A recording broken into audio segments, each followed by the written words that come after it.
Australian campaign.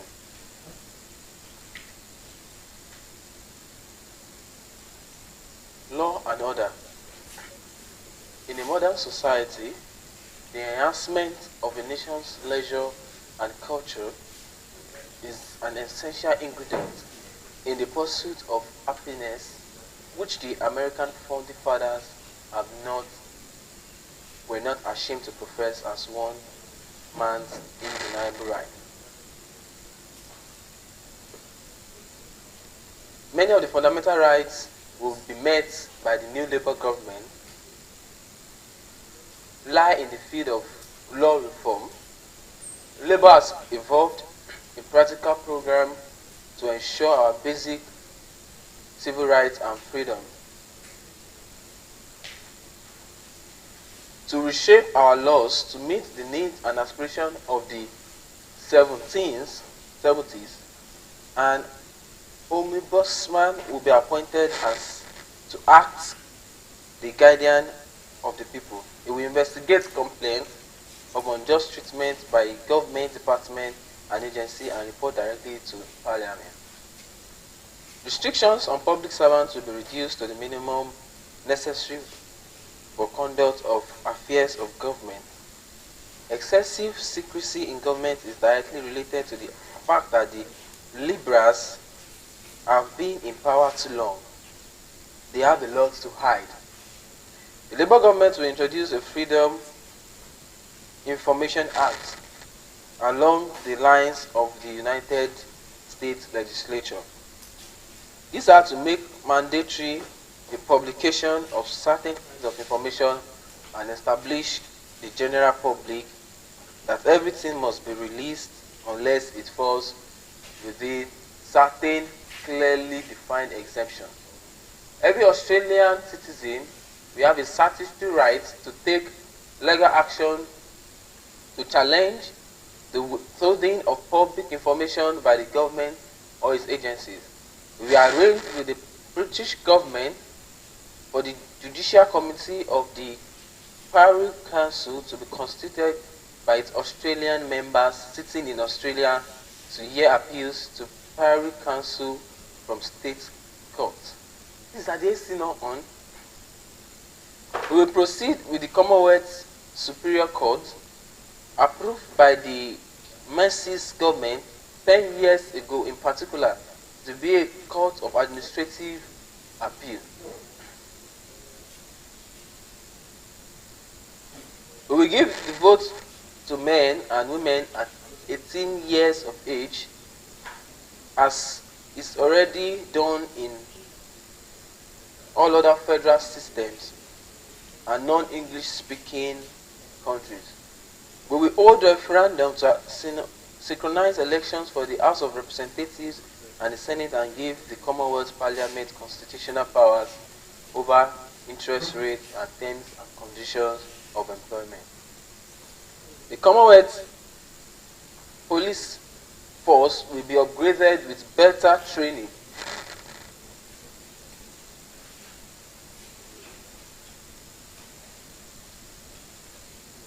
You will uphold referenda to synchronize elections for House of Representatives.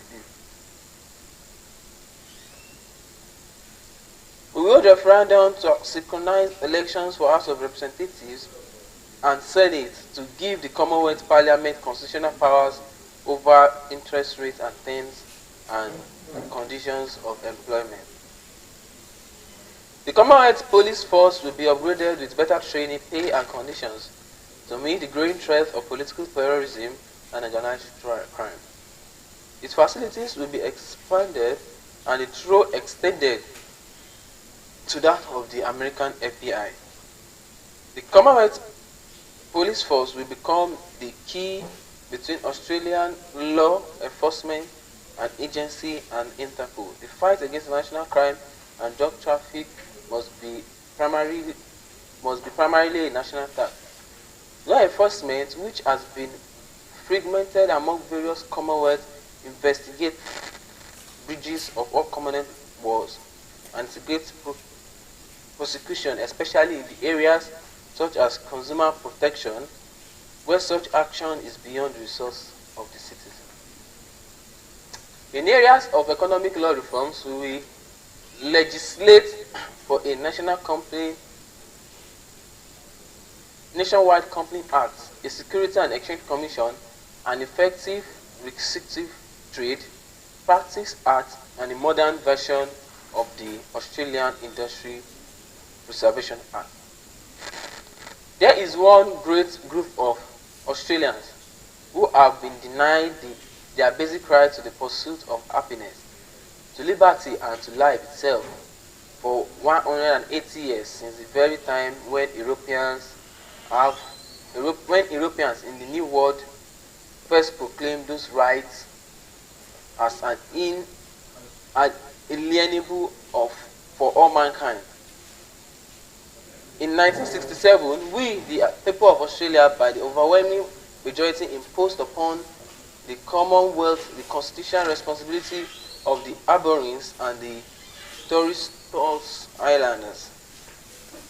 Specifically,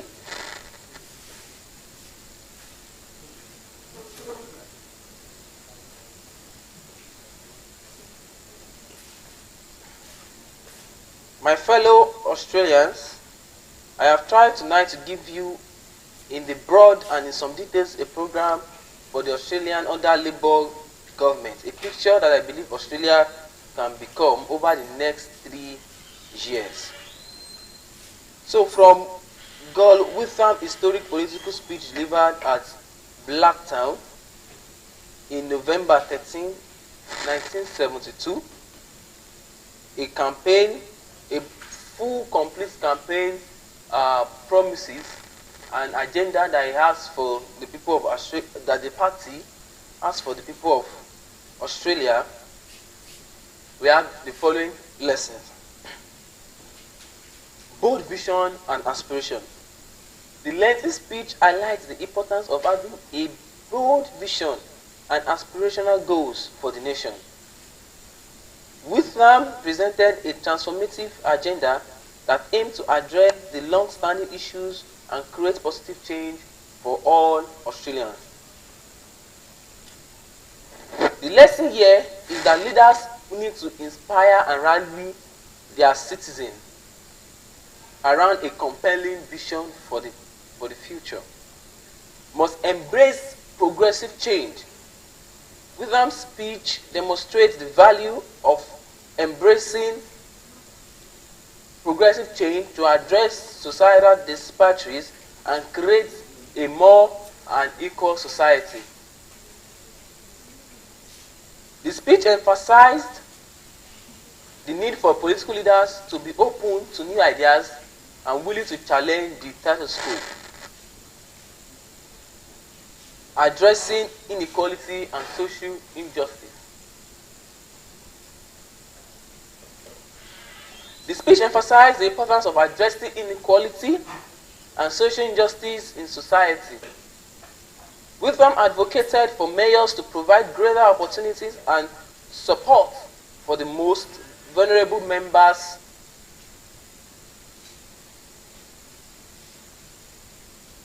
of the community. This underscores the significance of policy that prioritize social justice and inclusiveness. Empowering the people.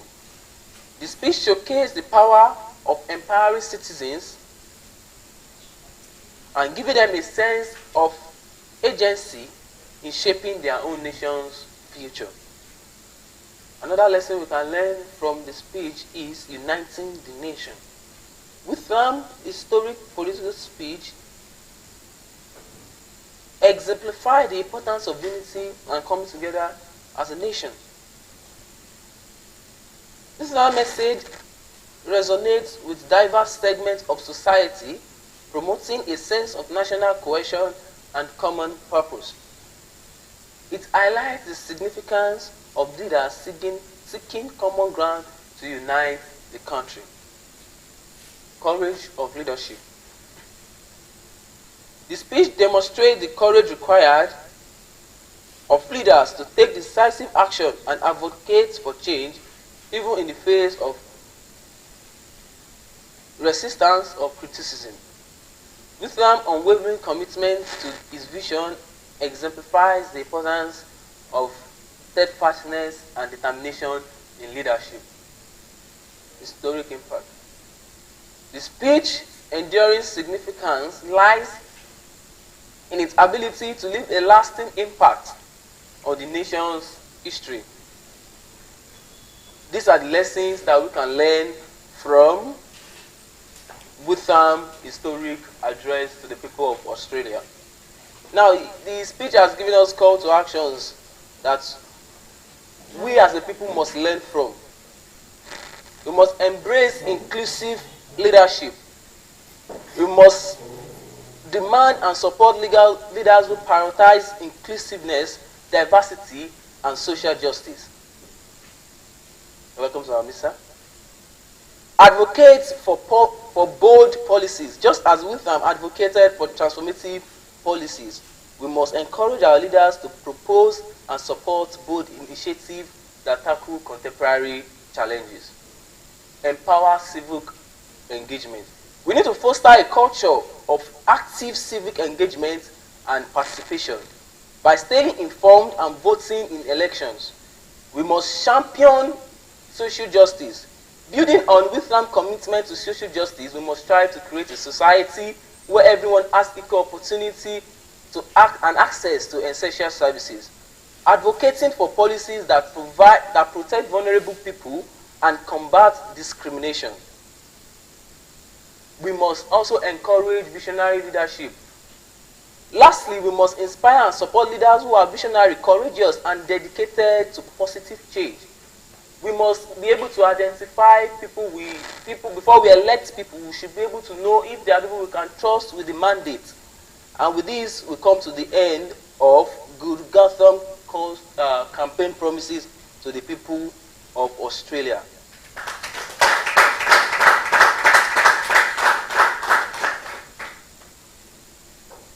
We'll be moving to Goodluck Ebele Jonathan address that was titled "No Ambition is Worth the Blood of Any Nigerian." Former President Goodluck Jonathan. Ladies and gentlemen, on this momentous occasion, we will revisit a defining speech delivered by former President Goodluck Jonathan following the announcement of the presidential election results. His words, spoken with deep conviction and a genuine concern for the welfare of the nation, resonate across Nigeria and beyond. I titled it, "Nobody's Ambition is Worth the Blood of Any Nigerian." This remarkable address stands as a powerful testament to the principle of unity, peace, and democracy. Let us dive back into this historic speech and let us be reminded of the profound lessons that it imparts and its timeless call to uphold sanity of human life above all. The speech was sourced from Channels TV. The speech of former President Goodluck Ebele Jonathan. I thank you all for turning out en masse for the March 28th general elections. I promised the country free and fair elections, and I have kept my word. I have also expanded the space for Nigerians to participate in the democratic process. That is one legacy I would like to see endure. Although some people have expressed mixed feelings about the results announced by the Independent Electoral Commission, I urge those who feel aggrieved to follow due process based on our constitution and our electoral laws in seeking redress. As I have always affirmed, nobody's ambition is worth the blood of any Nigerian. The unity, stability, and progress of our dear country is more important than anything else. I congratulate all Nigerians for successfully going through the process of March 28th general elections with commendable enthusiasm and commitment that was demonstrated nationwide. I also commend the security services for their role in ensuring that the election was mostly peaceful and violence-free.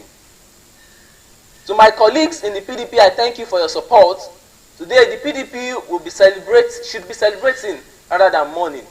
We have established a legacy of democratic freedom transparency, economic growth, and free and fair elections.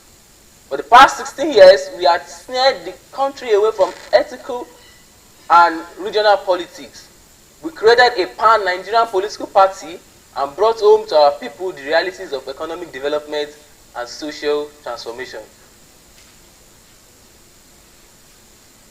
Through patriotic and diligence, we have built the biggest and most patriotic party in Nigerian history. We must stand together as a party and look to the future with renewed optimism. I thank all Nigerians once again for the opportunity I was given to lead this country, and I assure you that I will continue to do my best at the helm of national affairs until the end of my tenure. I have conveyed my personal best wishes to General Muhammadu Buhari. May God Almighty continue to bless the Federal Republic of Nigeria. That was the speech of Goodluck Ebele Jonathan. And from these words of former President Ebele Jonathan, that I titled "Nobody's Ambition is Worth the Blood of Any Nigerian," we have crucial lessons that can be learned. The first one is value of human life. The former president showed value for human life. The speech emphasized the sanctity and value of every Nigerian life. It reminds us that no political ambition and aspiration should justify violence or bloodshed. Another lesson that we can learn from it is commitment to peaceful democracy. Democracy is supposed to be a government by the people and for the people. It is a government whereby once the people decide, it should be accepted. And that is one lesson that former President Goodluck Jonathan portrayed in his address. National unity and cohesion is another lesson that we can learn from this speech. The speech underscores the need for national unity and cohesion, transcending political ethics and religious division.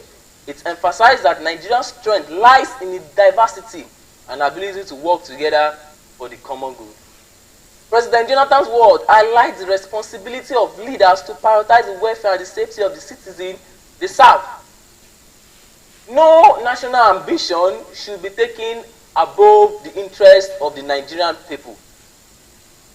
The speech calls on Nigerians to be responsible citizens and promote peace and actively participate in the nation building, respecting the rights and lives of fellow citizens. Call to action from the speech. As we reflect on President Goodluck Jonathan's powerful speech, "Nobody's ambition is worth the blood of any Nigerian," it is crucial that we hear its calls to action. The first one is that we should embrace peaceful politics. It is a good thing now that the issue of bloodshedding in our electoral process is gradually reducing, and this is something that must be encouraged. The former president has encouraged in his actions there that we should embrace peaceful politics. We should reject violence and we should foster national unity. We should prioritize the people. The government, now this is to the government, regardless of any arm, any level, they should prioritize the people. The people first, because that is who they represent and who they lead. We should at all times uphold democracy. The Constitution of the Federal Republic of Nigeria is to practice democracy, and it's our responsibility to uphold democracy and defend it in all possible means. We should empower citizens. The speech encouraged civic participation and responsible citizenship. Every Nigerian should have a voice in shaping the future of the nation. Nigerians, as at that time, we voted for who we wanted, and that was our voice speaking for us. This event this afternoon, or this event that has been going on for over 32 hours, is under the theme of Voices of Change, Inspiring Solutions for a Better World. What we'll be doing basically is that we are highlighting speeches of inspirational leaders, people that have served or people that are serving across the globe, messages that they have passed, and how we can remind ourselves and we can apply it in our present world. Some of these words are words that if we have we have visited them in the past, we would have even solved some problems that we are currently facing. But it is never too late to revisit these words, as they will also inspire us to be better citizens. Voices of change, inspiring solution for a better world. And we have ended the revisitation of former President Ebele Goodluck Jonathan. We'll be looking at Emperor Haile Selassie. Like I said earlier, we are looking at leaders across the globe. We are not limiting it to Nigeria, we are not limiting it to Ondo State. As a matter of fact, we have visited, so in over 32 hours, we visited over 300 inspirational leaders, or over 50 inspirational leaders, and we are looking at Emperor Haile Selassie. In the historic address to the United Nations in October 4th, 1963, Emperor Haile Selassie I of Ethiopia delivered a compelling appeal for global unity, peace, and justice. As the first African head of state to address the United Nations Assembly, his words carry significant weight, representing the aspirations and the challenges faced by many nations in the African continent. With eloquence and conviction, the emperor confronts the world with the harsh realities of colonialism, racial discrimination, as well as the urgent need for collective action to ensure a more just and equitable society for the African people. His speech transcends the boundaries of time and geography, resonating with profound relevance in today's quest for human rights. Equality and the preservation of global harmony. As we embark on this journey through Emperor Selassie's powerful words, we are compelled to reflect in enduring relevance of his messages and the responsibility shared by all nations to strive for a better world for future generations. And so we'll be going to the speech of Emperor Haile Selassie. 27 years ago, an emperor of Ethiopia, as emperor of Ethiopia, 27 years ago in 1963, I mentored the rostrum in Geneva, Switzerland, to address the League of Nations and to appeal for relief from the destruction which had been unleashed against my defenseless nation by the fascist invader. I spoke them both to and for the conscience of my world. My words then went unheeded, but history testifies to the accuracy of the warnings I gave in 1936. Today I stand before the World Organization, which has succeeded to the mantle discarded by its discredited predecessor. In this body, it enshrined the principle of collective security, which I unsuccessfully invoked at Geneva. In this assembly, repose the best, perhaps the last hope for the peaceful survival of mankind. In 1936, I declared that I was not the covenant of the League that was at stake, but international morality undertakings. I said then that are of little worth it will take to keep them is lacking. The Charter of the United Nations expressed the noblest aspiration of man. Abjuration of force in the settlement of disputes between states. The assurance of human rights, fundamental freedom for all without distinctions of race, sex, language, or religion. The safeguarding of international peace and security. But these two, as were the phrases of the covenant, are only words. Their value depends only on the will to observe and honor them and give them the context and meaning. The preservation of peace and guaranteeing of man's basic freedom and rights require courage and eternal vigilance. Courage to speak and act, and if necessary, to suffer and die. For truth and justice, eternal vigilance that the least transgression of international morality shall not go undetected and unredeemable.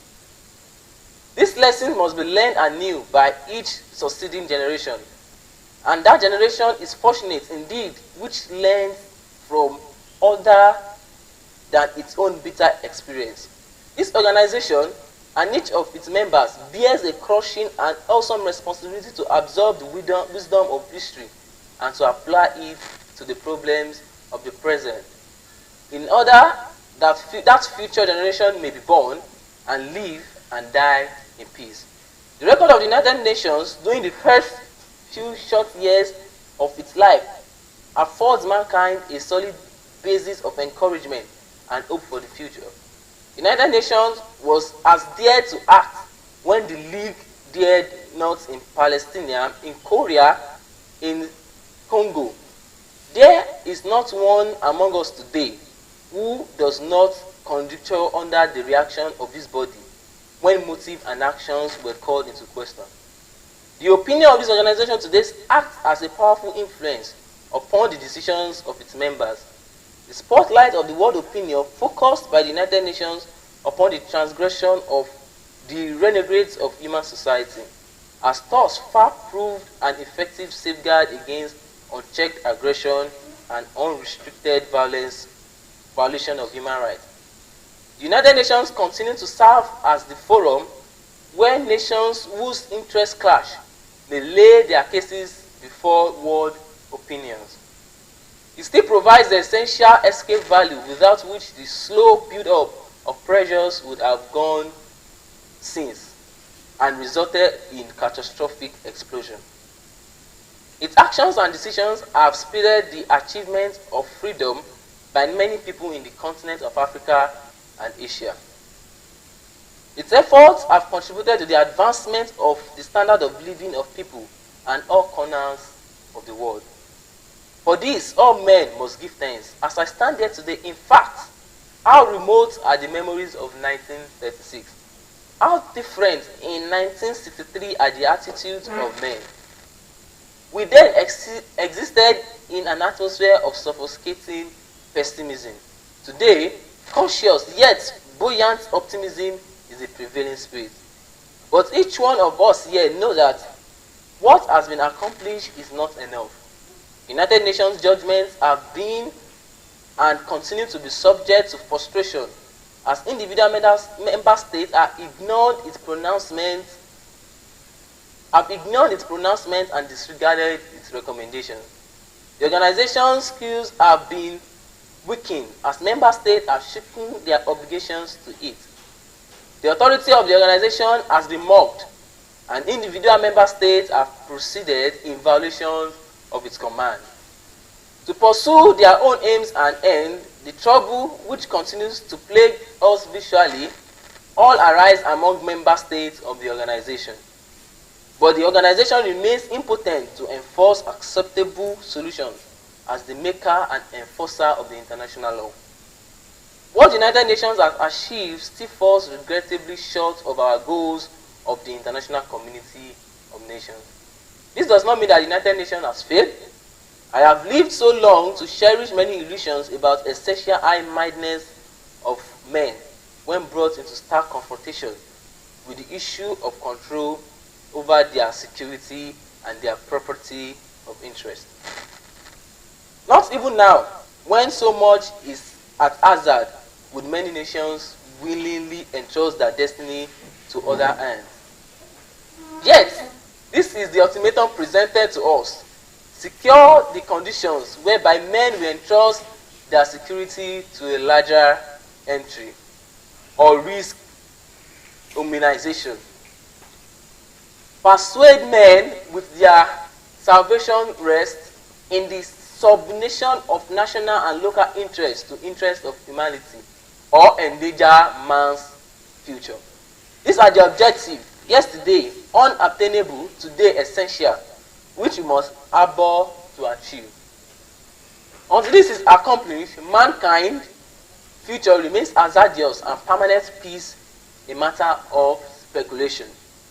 There is no single magic formula, no one simple step, no words, whether written into the organization charter or into the treaty between states, which can automatically guarantee us what was seek. Peace is a day-to-day problem, the product of the magnitude of events and judgment. Peace is not is, it is a becoming, it is a becoming. We cannot escape the dreadful possibility of catastrophe by miscalculation. But we can reach the light of right decision in the married subordinate problems, which each day poses, and we can thereby make our contribution, and perhaps the most that we can reasonably that can reasonably expected for us in the 1963 to the preservation of peace. It is here. It is here that United Nations have served us, not perfectly, but well, and in essentially and in enhancing the possibility of the organization, they serve us better. We serve and bring closer our most cherished goals. I will mention briefly today two particular issues which are of deep concern to all men. This armament and the establishment of true equality among men. This armament has become the urgent imperative of our time.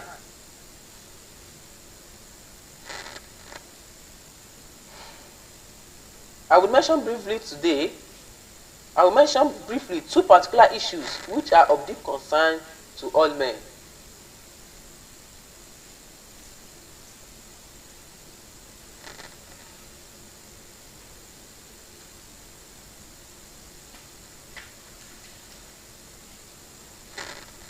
Disarmament of the establishment of the true equality among men. Disarmament has become the urgent imperative of our time. I do not say this because I equate the absence of arms to peace, or because I believe that bringing an end to the nuclear arms race automatically guarantees the peace, or because the elimination of nuclear warfare from the arsenal of the world will bring it in wake that change in attitude requisite to the peaceful statement that disputes between nations. Disarmament is vital today, quite simply because the immense destruction capacity of men is posed. Ethiopia supports the atmospheric nuclear test ban treasury as a step towards this goal. Even though a partial step, nation still perfect weapons of mass destruction by underground testing. There are no guarantee against the sudden unannounced disruption of testing in the atmosphere. The real significance of the treaty is that it admits a tacit statement between the nations which negotiated it. A statement which recognizes the blunt, unavoidable fact that none would emerge from the total destruction, which would be the lot of all in a nuclear war. A statement which affords us, the United Nations, a breathing space in which to act. Here is an opportunity and our challenge. If the nuclear powers are prepared to declare a truce, let us seize the moment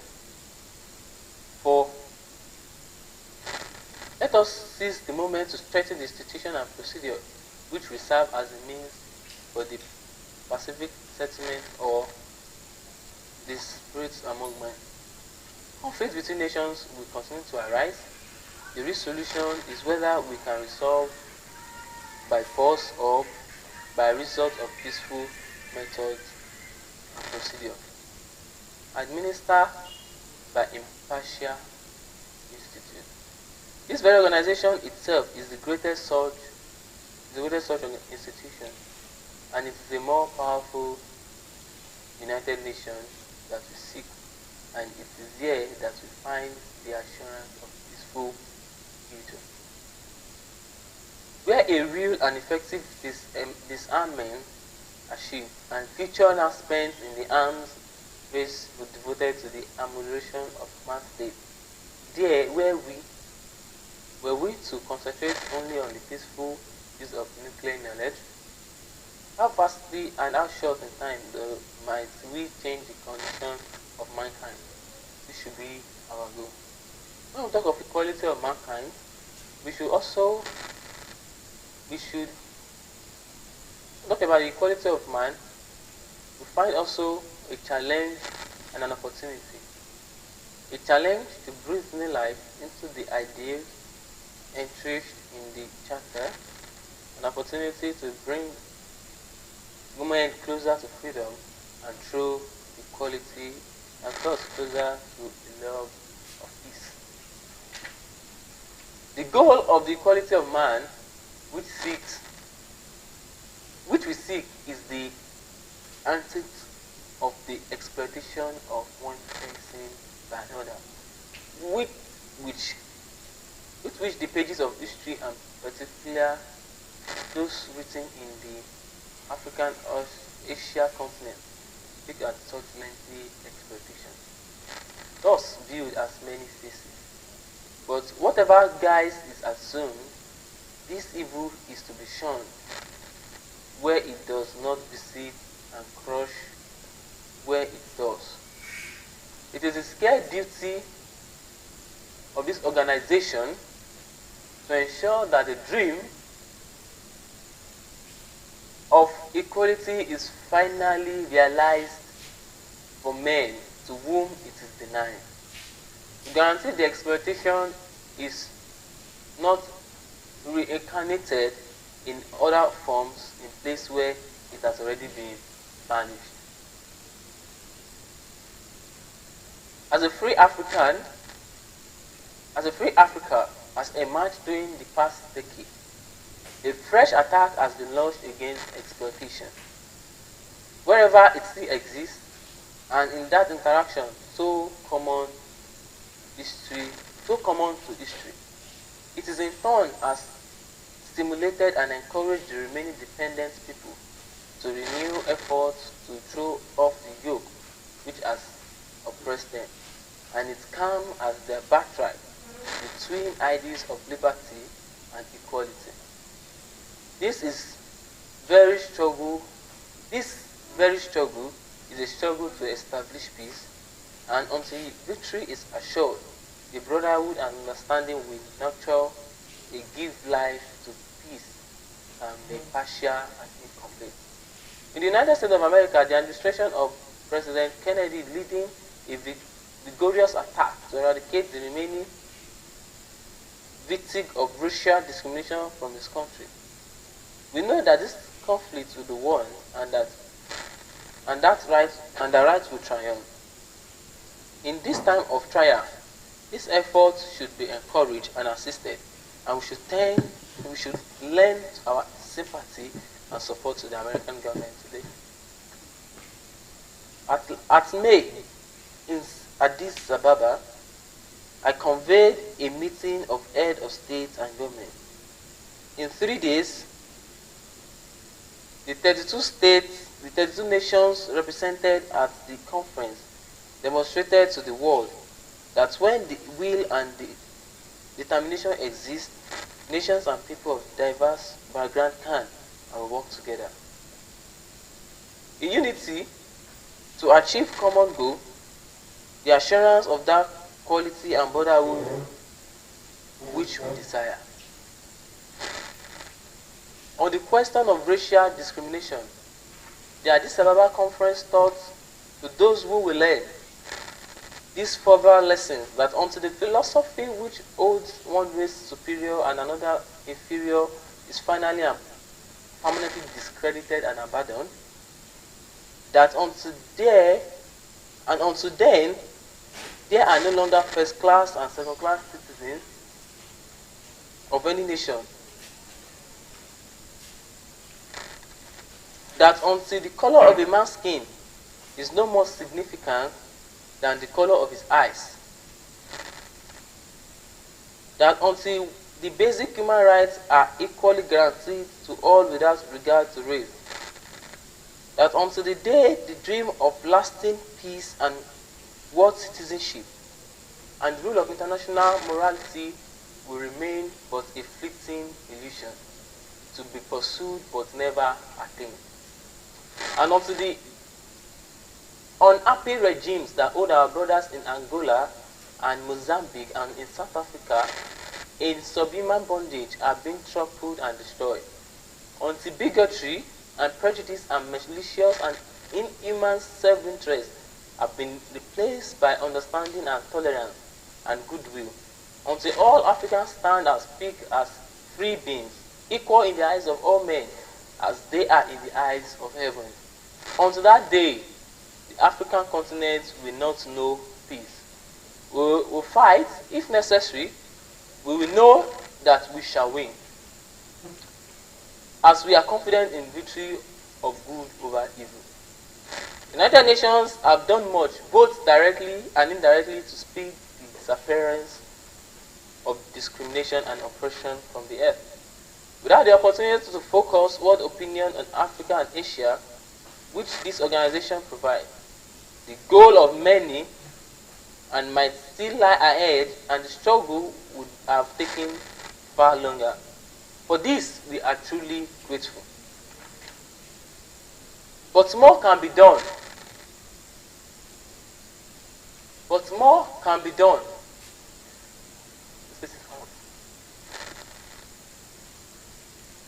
But more can be done. The basis of racial discrimination and colonialism has been economical.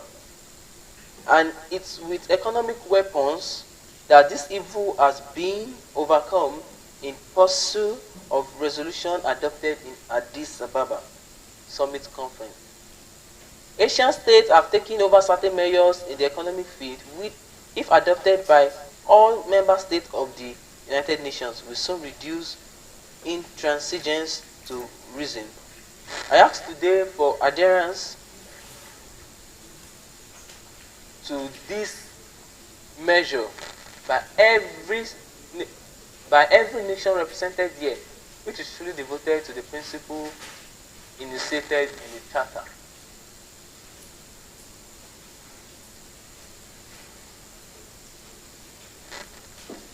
I do not believe that Portugal and South Africa are prepared to commit to economical or physical suicide. If honorable and responsible alternatives exist, I believe that such alternatives can be found. But I also know that unless peaceful resolutions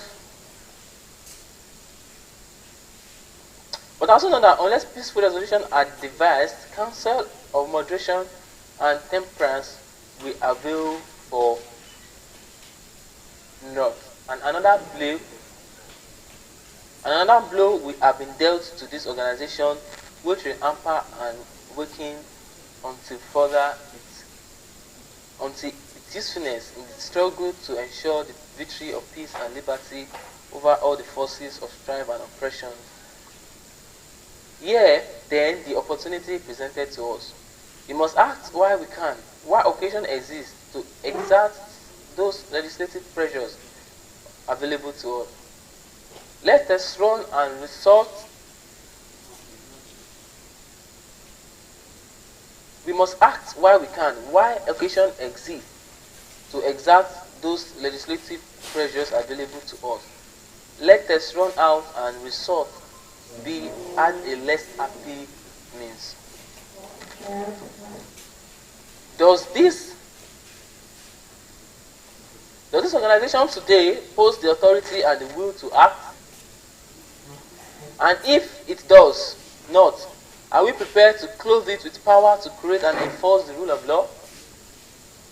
Or is the charter a mere collection of words without content and substance, because the essential spirit is lacking?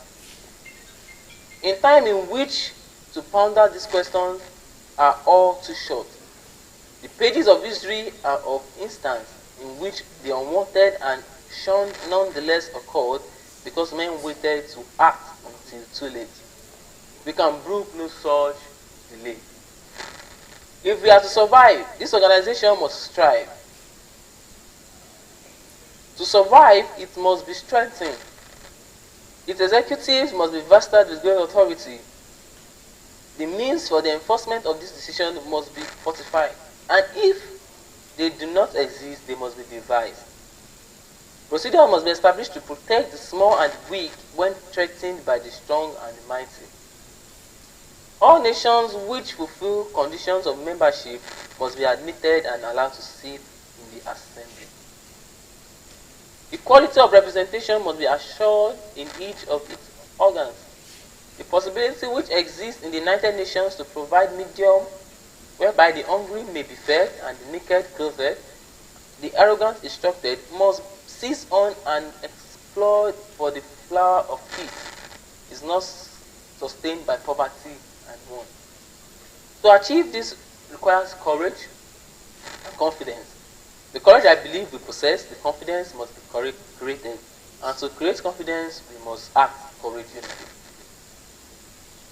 The great nations of the world would do well to remember that the modern age, even their own faith, are not only in their hands. Peace demands the United Nations of all of us who can see what sparks might ignite the fuse. It's not only the small and the weak who must conspicuously observe their obligations to the United Nations and to each other, unless small nations are accorded their proper voice in the settlement of the world's problem. Unless the equality which Africa and Asia have struggled to attain is reflected in the expanded membership in the institution which makes up the United Nations.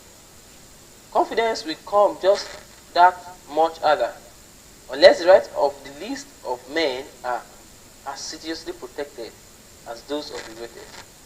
The seed of confidence will fall on bare soil. The stake of each one of us is identical, life or death. We all wish to live. We all seek a world in which men are free of the burden of ignorance, poverty, hunger, and disease. And we shall all be hard pressed to escape the heavy rain of nuclear fallout should catastrophe take over us. When I spoke in Geneva in 1930, there was no precedent for a head of state addressing the League of Nations. I am neither the first nor will I be the last state to address the United Nations, but only I have addressed both the League and this organization in this capacity. The problems which confront us today are equally unprecedented. They have no counterpart in human experience.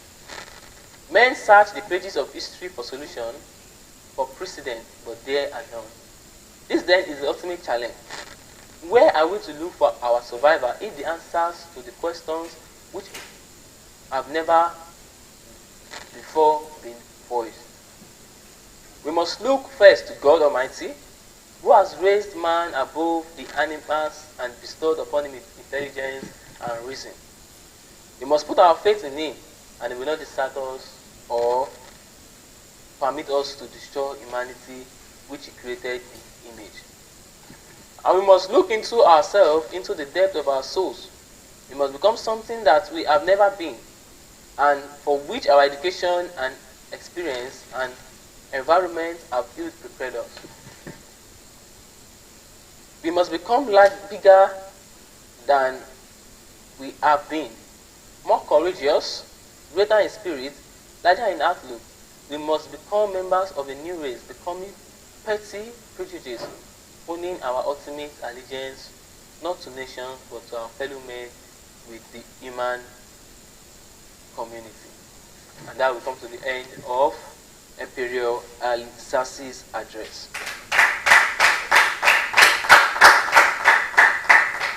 This particular address was an address to the United Nations where he shared his pain as the leader of his country, Ethiopia. He was pained that even as the world, or as leaders gather together under the umbrella body of the United Nations, that the United Nations are not in any way been able to enforce its recommendations on any country.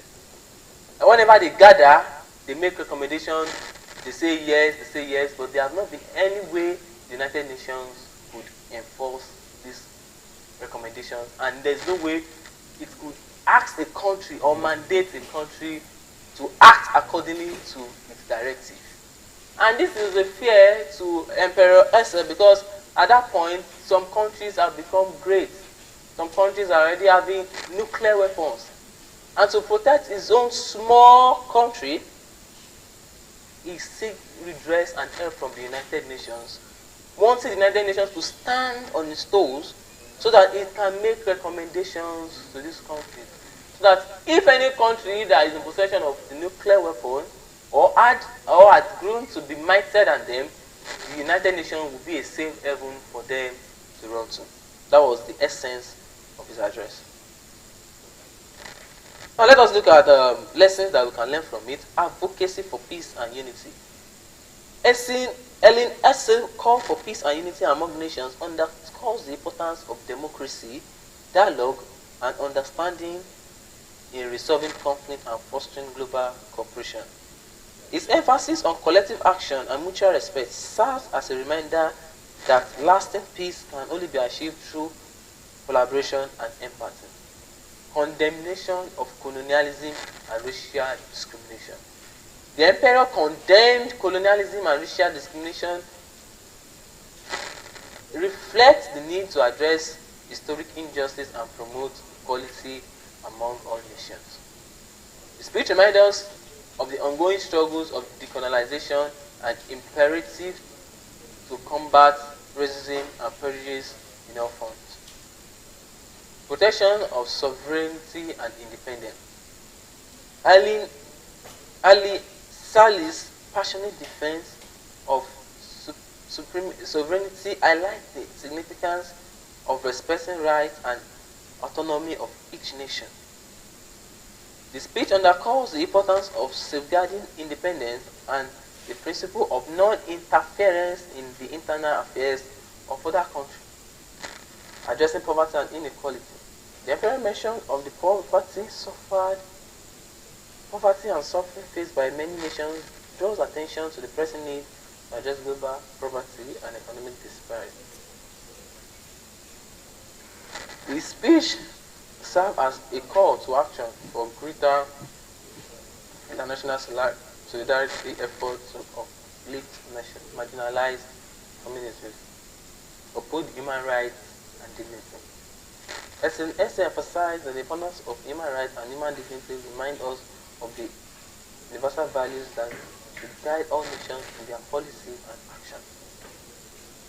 The speech underscores the significance of protecting the rights of individuals, ensuring justice for all, empowering the youth and future generations.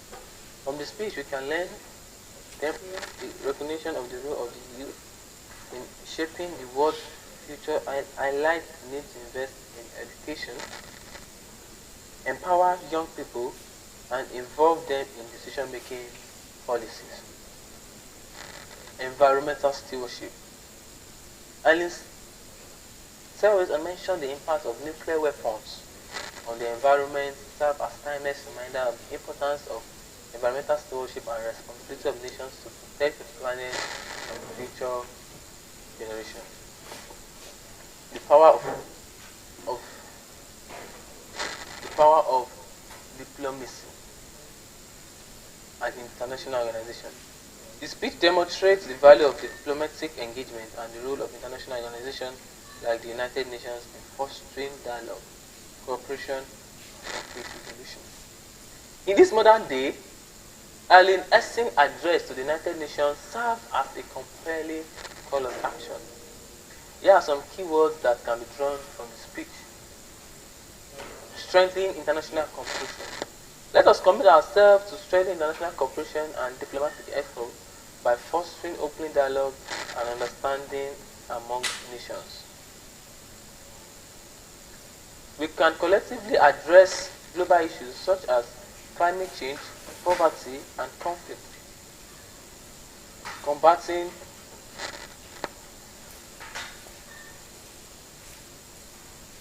protecting human rights. Upholding human rights is a shared responsibility of all nations. All nations are to uphold human rights. Supporting developing nations. The stronger nations should support the weaker nations and not oppress them. Environmental responsibility, promoting peace and conflict resolution. These are the calls of action that are from his words. And lastly, we have advocating for decolonization. The call to end colonialism resonates with undergoing struggles of self-determination, and let us continue to support movements of decolonization of all nations. And now we have ended our revisitation of Helen Assay's powerful words.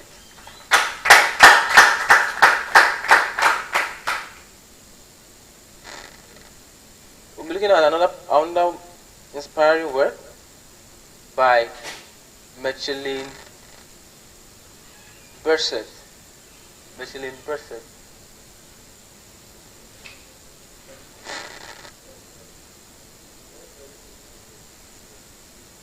Micheline Berset. Courage, kindness, and common humanity, shaping a world of human rights and progress. Courage, kindness, and humanity, shaping a world for human rights and progress. You are once again welcome to this momentous occasion as we are gathered to celebrate the words and inspiration of remarkable individuals. Now, we are at this crossroad of change and opportunity, where one chapter draws to a close and a new one begins in the realm of international affairs. We are continued to this journey together. I wish to take a moment to reflect the challenges that confront our world today. The uncertainties, the disinformation, and the growing divides from the commencement address by the UN High Commissioner of Human Rights, Micheline Berset, at Sciences Po Paris School of International Affairs in the 25th of June 2022. However, amidst trials, she celebrates the immense potential and power of audience, both within and the ability to navigate the sea of information, foster empathy, and champion a cause of justice and human rights. In this speech, I invite you to explore the transformative possibilities that lie ahead, armed with courage and kindness, and a deep commitment to building a better future for all. A speech by Micheline Berset. President Vitharat Dean Arantha, distinguished members of the faculty, dear students and family members, dear friends. To be honest, it's an honor to be speaking to this happy occasion. What an exciting time for you and your families. A moment to pause one chapter as one chapter comes to close. I am honored to join you in the celebration of what you have achieved, the new friendship, the connection you've made, the moments which perhaps you wondered if you would have ever met them, the knowledge and the experience you have accumulated. You have made courageous choices by pursuing a future in international affairs. I don't need to tell you how challenging things are in the world right now, and unpredictable, and how just they can proceed. How difficult is it to bridge the gap that seems to be growing between countries and between people? How hard is it to reach agreement and whether our effort will ever effect real change. And how confusing it must be to find your place in turbulence. As we pause at the opening ceremony, at the opening of the new chapter today, I would like to celebrate those things that each of you are a part of this caucus. I'd like to celebrate these skills, experience, and knowledge that you can contribute not just to tackle challenges we are already facing, but as it as but at this crucial time in history to draw out a new day of working. I have I have much information available at my fingertips than my generation ever had. I may be familiar with these statistics. Each minute over 500 new hours of phone.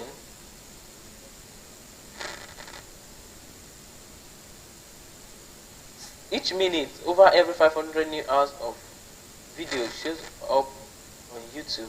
Around 95 million photos and videos are uploaded every day on Instagram. And over 30 billion emails are sent each day. Over 5 million tweets are made. The amount of data created and captured, copied, and consumed globally is increasing exponentially. Forecast to reach 1.8 zettabytes in 2025. You are learning to navigate the deep sea of information, how to distill it, how to use your voice to react to it. How information and dissemination shape ideas, laws, and policy is one of the most critical challenges we face. And much of the debates and arguments, especially on social media, focus on where the truth is and who opposes it.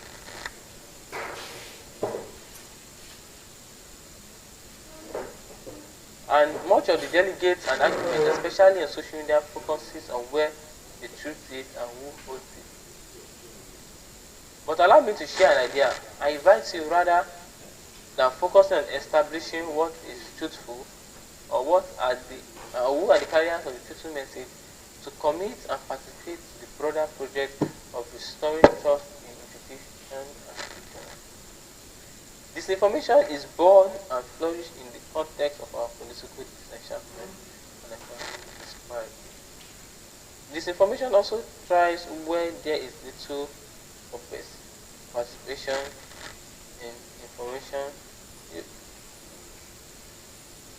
Disinformation often thrives where there is little political participation in the environment that restricts free and pluralized information of the freedoms of association and peaceful assembly.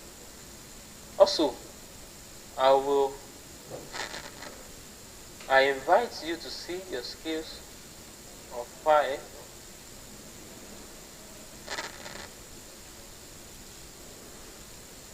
So I want to use these skills.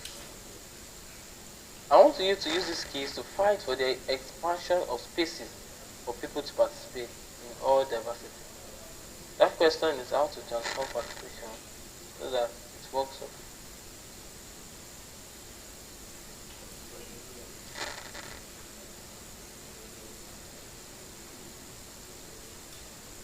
Our common agenda, the UN Secretary General has called for new initiatives to improve the ways of listening to people whom states and international institutions such as the UN are meant to serve. We need your ideas and your raised voice for truly inclusive, meaningful participation.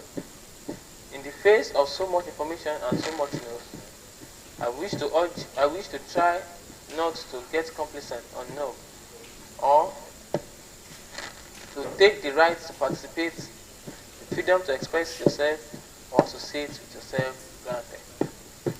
They are so much more connected to other parts of the world than my generation has ever existed. And why online connections are vital and can provide so much opportunity, They should not replace real-life connection in their communities. Keep nurturing this bond. I am thrilled to deliver. I'm thrilled to be able to deliver the speech in person rather than in screen. I can see your faces, your reaction, and I can tell whether you are rather here or somewhere else.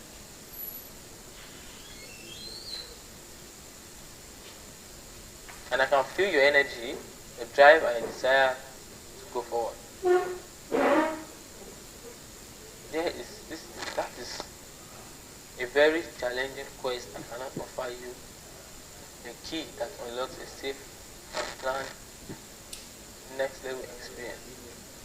My life has been much messier and more turbulent than I could have imagined. Just could be too.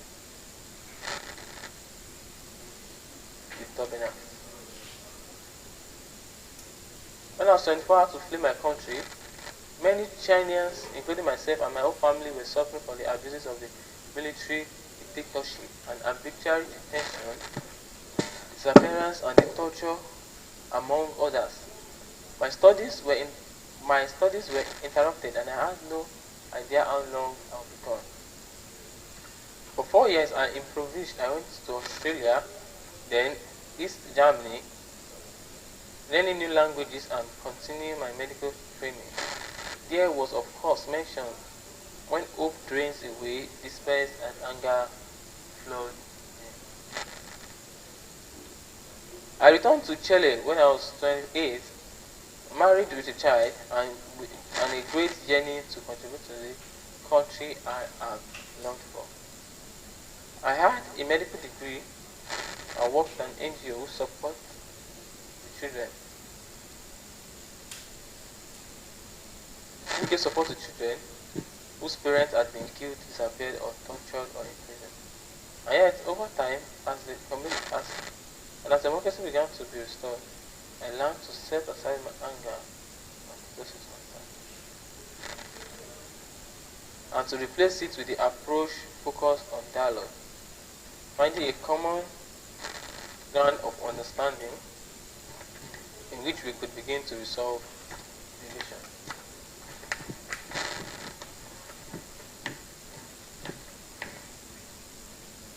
I have been guided by conviction. It may seem unlikely, but I have learned that within that dialogue, if I maintain a clear and determined grasp in principle and advance in a constructive way, then perhaps I can make a difference. So I can tell you that in times of crisis, when the future is worried and there doesn't seem to be any good option, you will find that core values will ground you.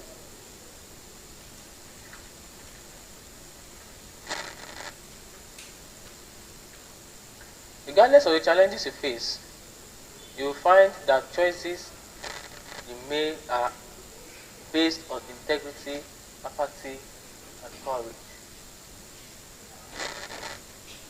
And if there is one thing I hope we are learning from COVID-19 and socio-economic consequence, growing geopolitical tension, the climate crisis, integration, and increasing conflict, is that we are not alone. Our actions impact the others, and we need each other.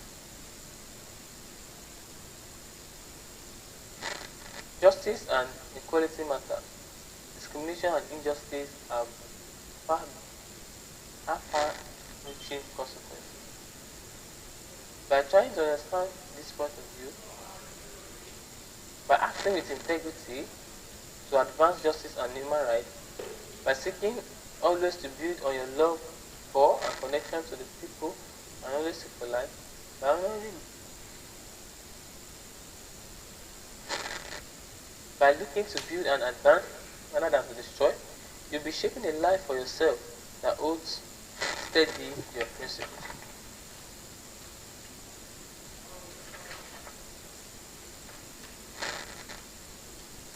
When things are uncertain, or we are faced with threats to what we have accused, that we are accustomed, the temptation may be to dig our heads even further in our position. Convinced,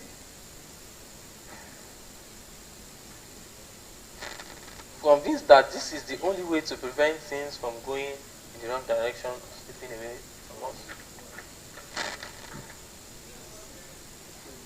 Rather, I invite you to do just the opposite, to take steps towards the other, even if to do so may feel uncomfortable or disloyal.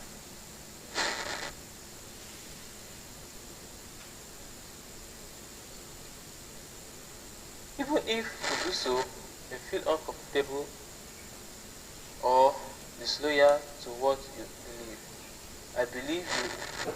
I want you to listen and to focus on what we all share.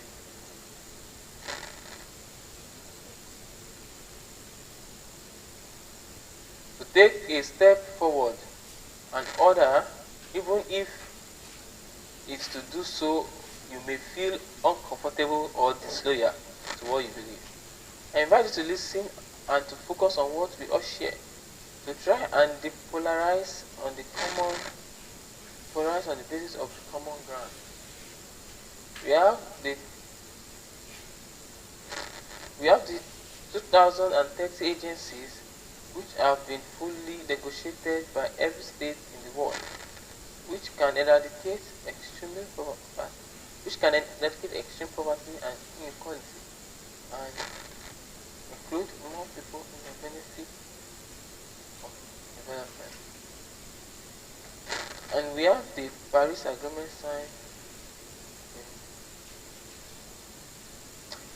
Human dignity, equality, and human rights are at the core of these measures. Right to life, liberty, security of a person, right to education, health, food, shelter, clothing, and social security. Freedom from any form of discrimination, freedom of expression and any kind of privacy, freedom of thoughts, conscience, and religion, freedom from torture and from unlawful abhorrence, freedom or detention, the right to feel trial. There are elements that build a resilient society which are able to withstand overcome threats, peacefully resolve disputes, and facilitate sustained progress in prosperity and well-being of their members. You know this is true because it has been true in their own lives. Either because you have benefited from life in peaceful and prosperous societies, or because you have witnessed and live the opposite. It is the principle of human rights that build up stable, peaceful, and more adaptable society. With dialogue, cooperation, and respect, there is a detailed guide through the uncontrollable challenges of future events. Whether they involve transformation or the digital landscape or the prospect of violence, human rights principles and law have been constructed to protect human rights. So in this celebration of achievement, a right to have a voice,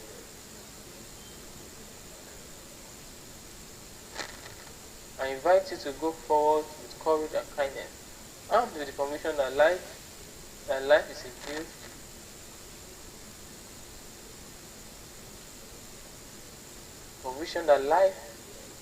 that the life built with the others in mind, grounded with our common humanity, is one truly worth fighting for.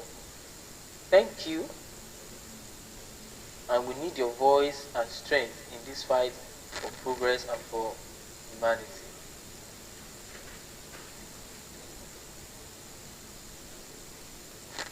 From the High Commissioner of Human Rights Michelle Berset's speech, there are several valuable lessons that can be learned. Embrace the power of dialogue. In times of uncertainty and conflict, engaging in deep playing divisions, strive to understand different perspectives and work towards depolarization. Champion human rights equality, upholding human dignity and equality, and human rights is essential for building resilient, peaceful, and prosperous society. These principles serve as a guide in addressing various challenges from climate change to digital transformation.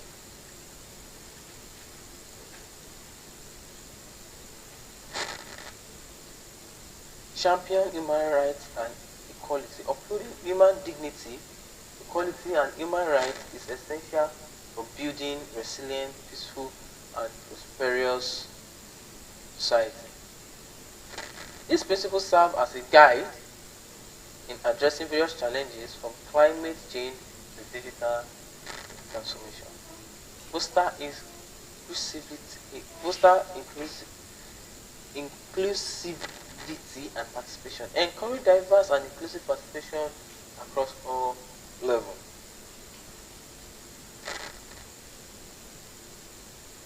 Hold steadfast to core values during times of crisis. These values will guide your decisions and actions, helping you to make a positive impact. Embrace change and accountability. Life is unpredictable, and being open to change and accountability is essential. Utilize technology responsibly with access to vast amounts of information, learn to navigate it responsibly. Understand the impact of disinformation and use your voice to contribute positively to the digital landscape. Nurture real-life connections. Why online connections are vital. Remember that the importance of real-life connections and bonds within your communities. Nurturing this relationship adds depth and meaning to your experiences. Collaborate for a common purpose. Recognize that your action must impact. Recognize that our actions impact others, and our collective effort has vital.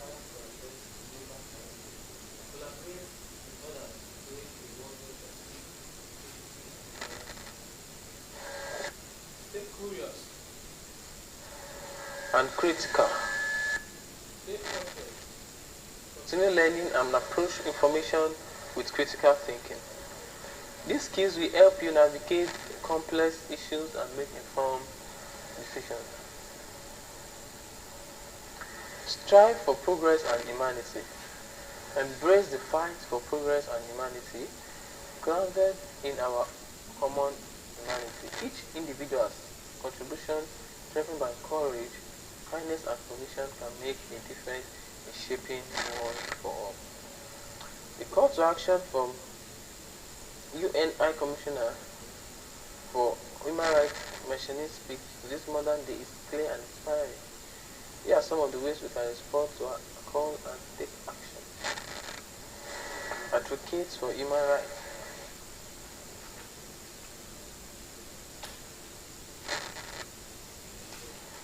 Condemnation of colonialism and racial discrimination.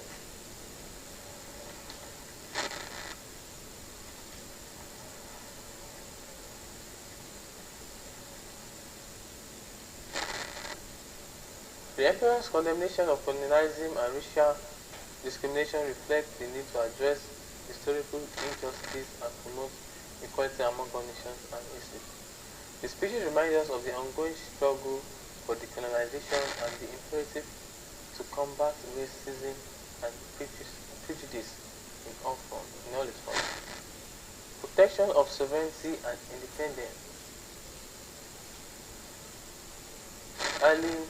Concerning compassionate defense for sovereignty highlights the significance of respecting the rights and autonomy of each nation.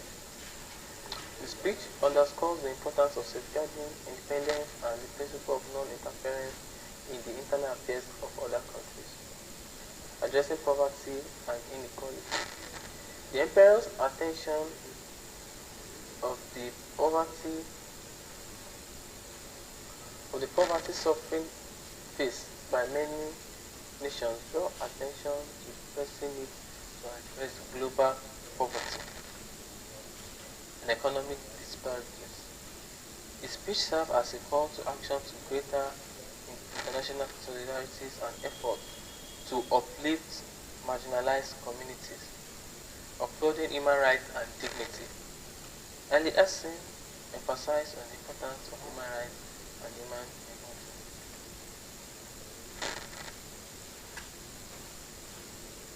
Embrace dialogue and collaboration. Protect the environment. Take action to address the climate and protect the environment. Support sustainability efforts, advocate for climate action policies and policy eco-friendly practices in our daily life.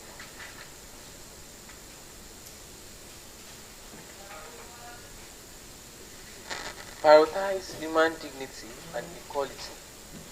In all your interventions, prioritize treating others with dignity and respect, irrespective of their background or belief. Work towards reducing discrimination and promoting equality for all. Support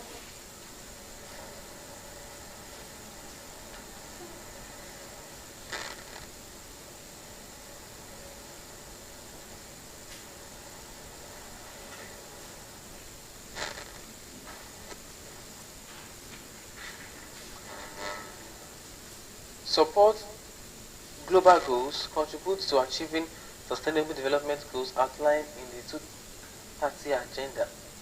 Take actions that promote poverty eradication, education, health, gender equality, and environmental sustainability. Stay informed and engaged. Stay informed about global events, political development, and human rights issues. Engage in civil society and democratic process to be an active participant in shaping the world.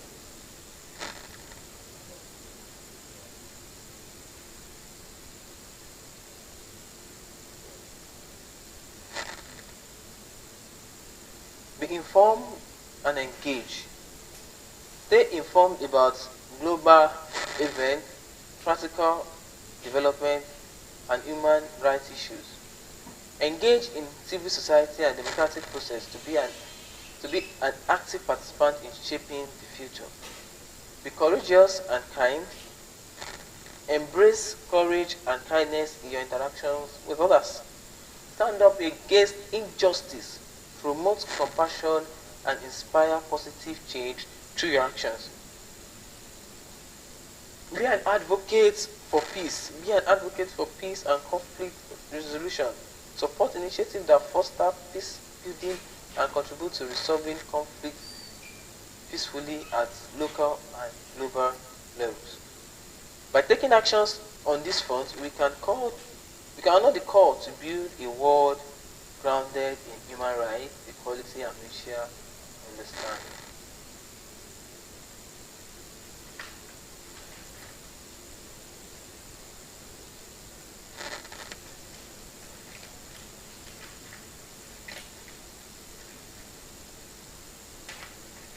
And so, we'll be moving to Dr. Angelina Merkel 2019 Petersburg Climate Dialogue speech. We'll be revisiting Dr. Angelina Merkel. And we'll be looking at that 2019 Petersburg Climate Dialogue speech.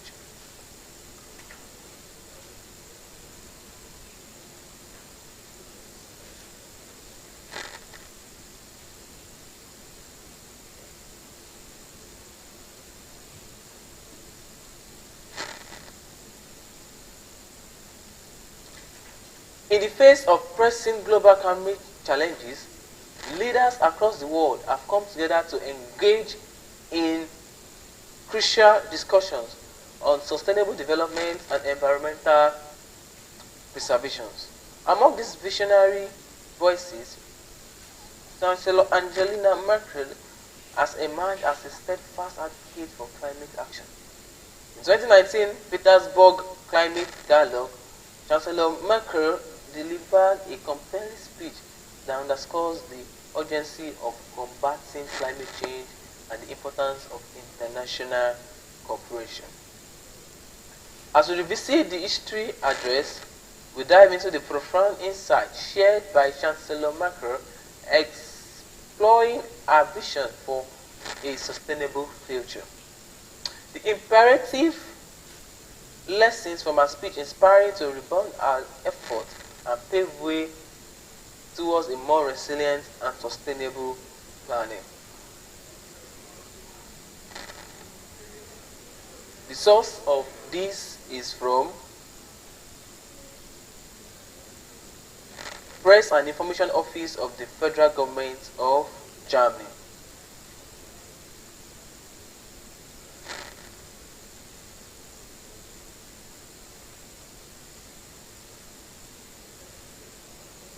So we go into the speech now.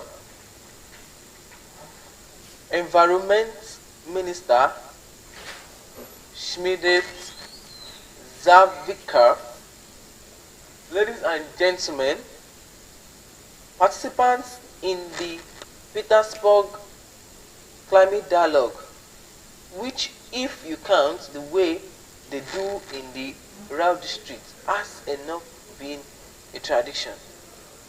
But being in Berlin, something has become a tradition on the 10th outing.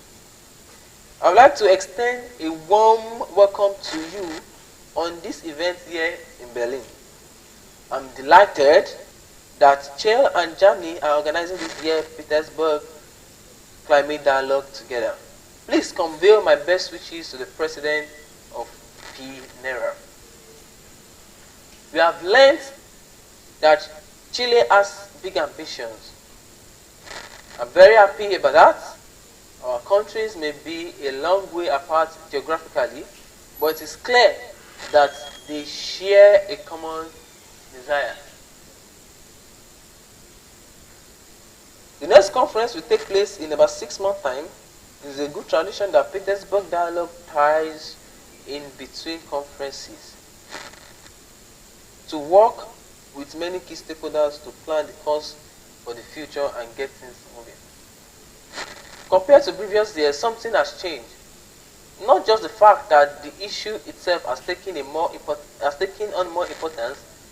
In other words, children and young people are skipping schools on Friday to demonstrate for climate protection, putting the pressure on politicians worldwide.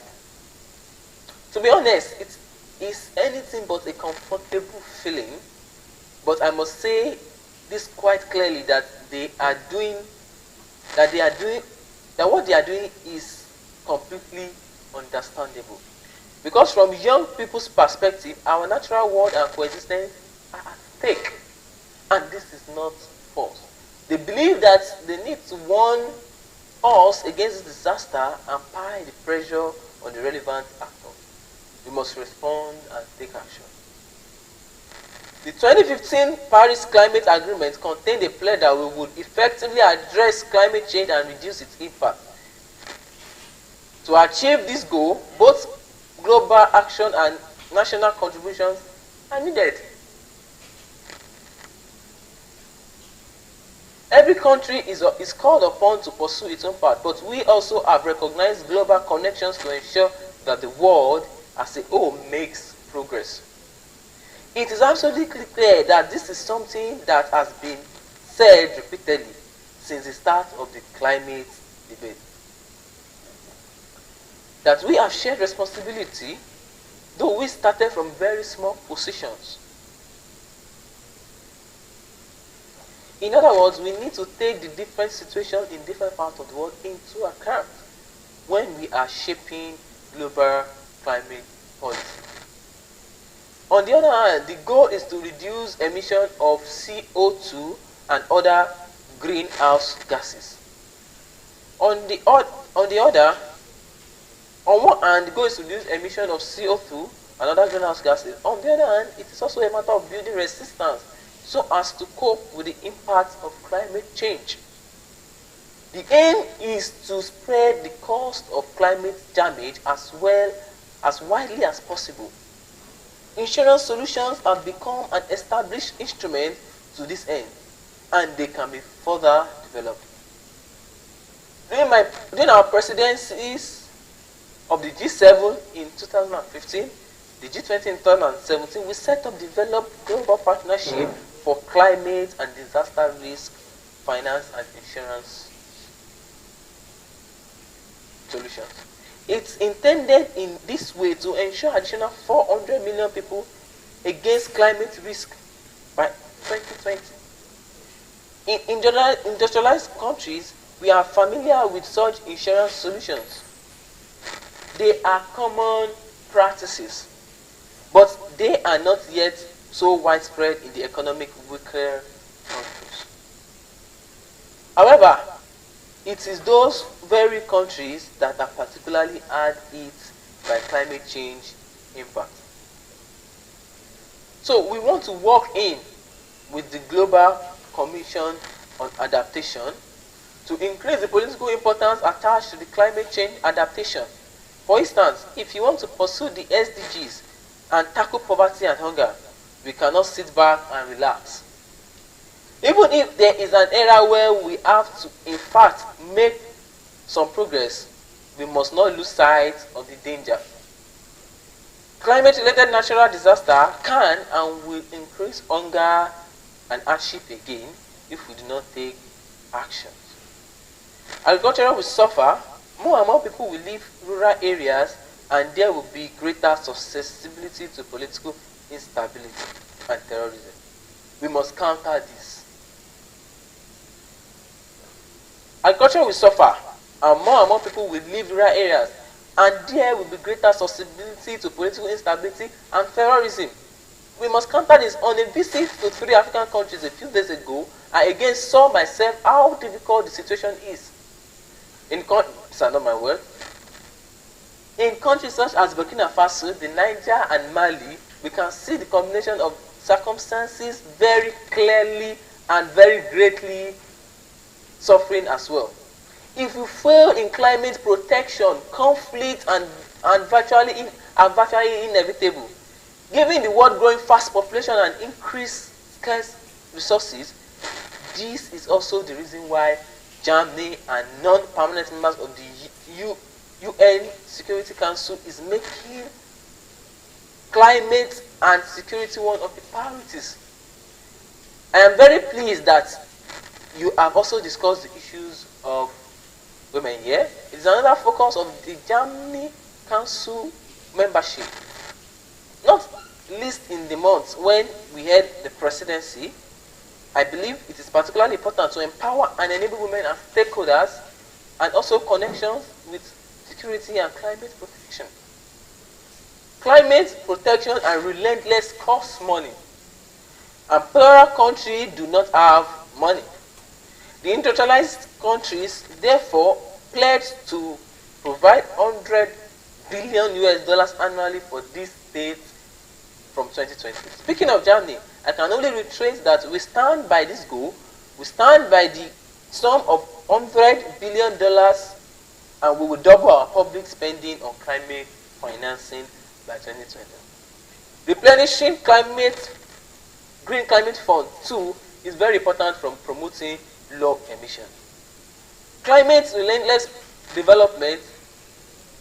This topic will be a special force for this year's climate change conference in Chile. Germany has announced that it will double its distribution in climate fund compared to the first replenishment we plan to make available in total of 1.5 billion euros. I would be very pleased if many countries as possible were to do the same and also substantially increase their contributions, looking at the countless particularly affected. I would like to say this, even if we are talking about huge sums, we need to make sure that the funding actually translates into projects.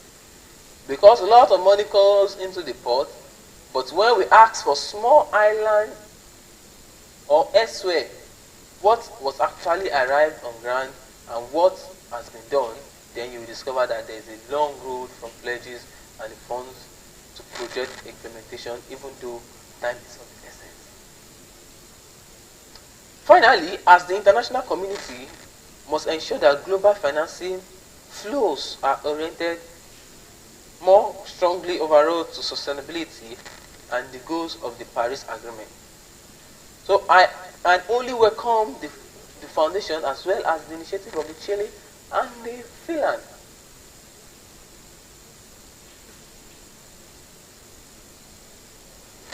Well, about one third of the entire speech marathon. They are one third. They are going 100 hours.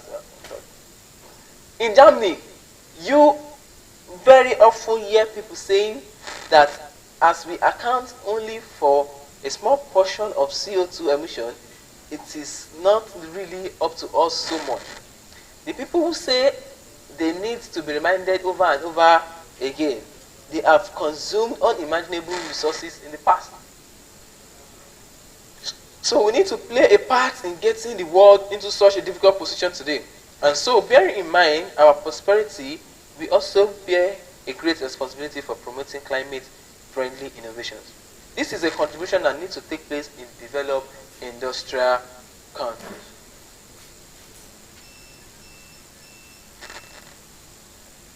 Germany has achieved a great deal in the development of renewables and has played something to pioneering roles. We have been able to relatively high cost in terms of subsidies, but also technologies are also almost market ready. Economies of scales made them almost cost efficient. Today we can see that auctions, for example, of the award of funding of wind energy are resulting in wind energy being generated without additional subsidies in many places. It is therefore also a matter of fairness for industrialized countries to develop and use climate weather technologies. After all, for a long time they were the main polluters and generator of emissions harmful to the climate.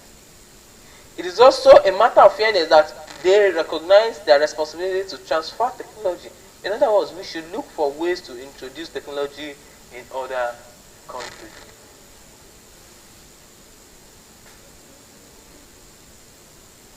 For example, within the scope and development policy, in order to get market-ready products, tier 2, this will change our development policy in coming years.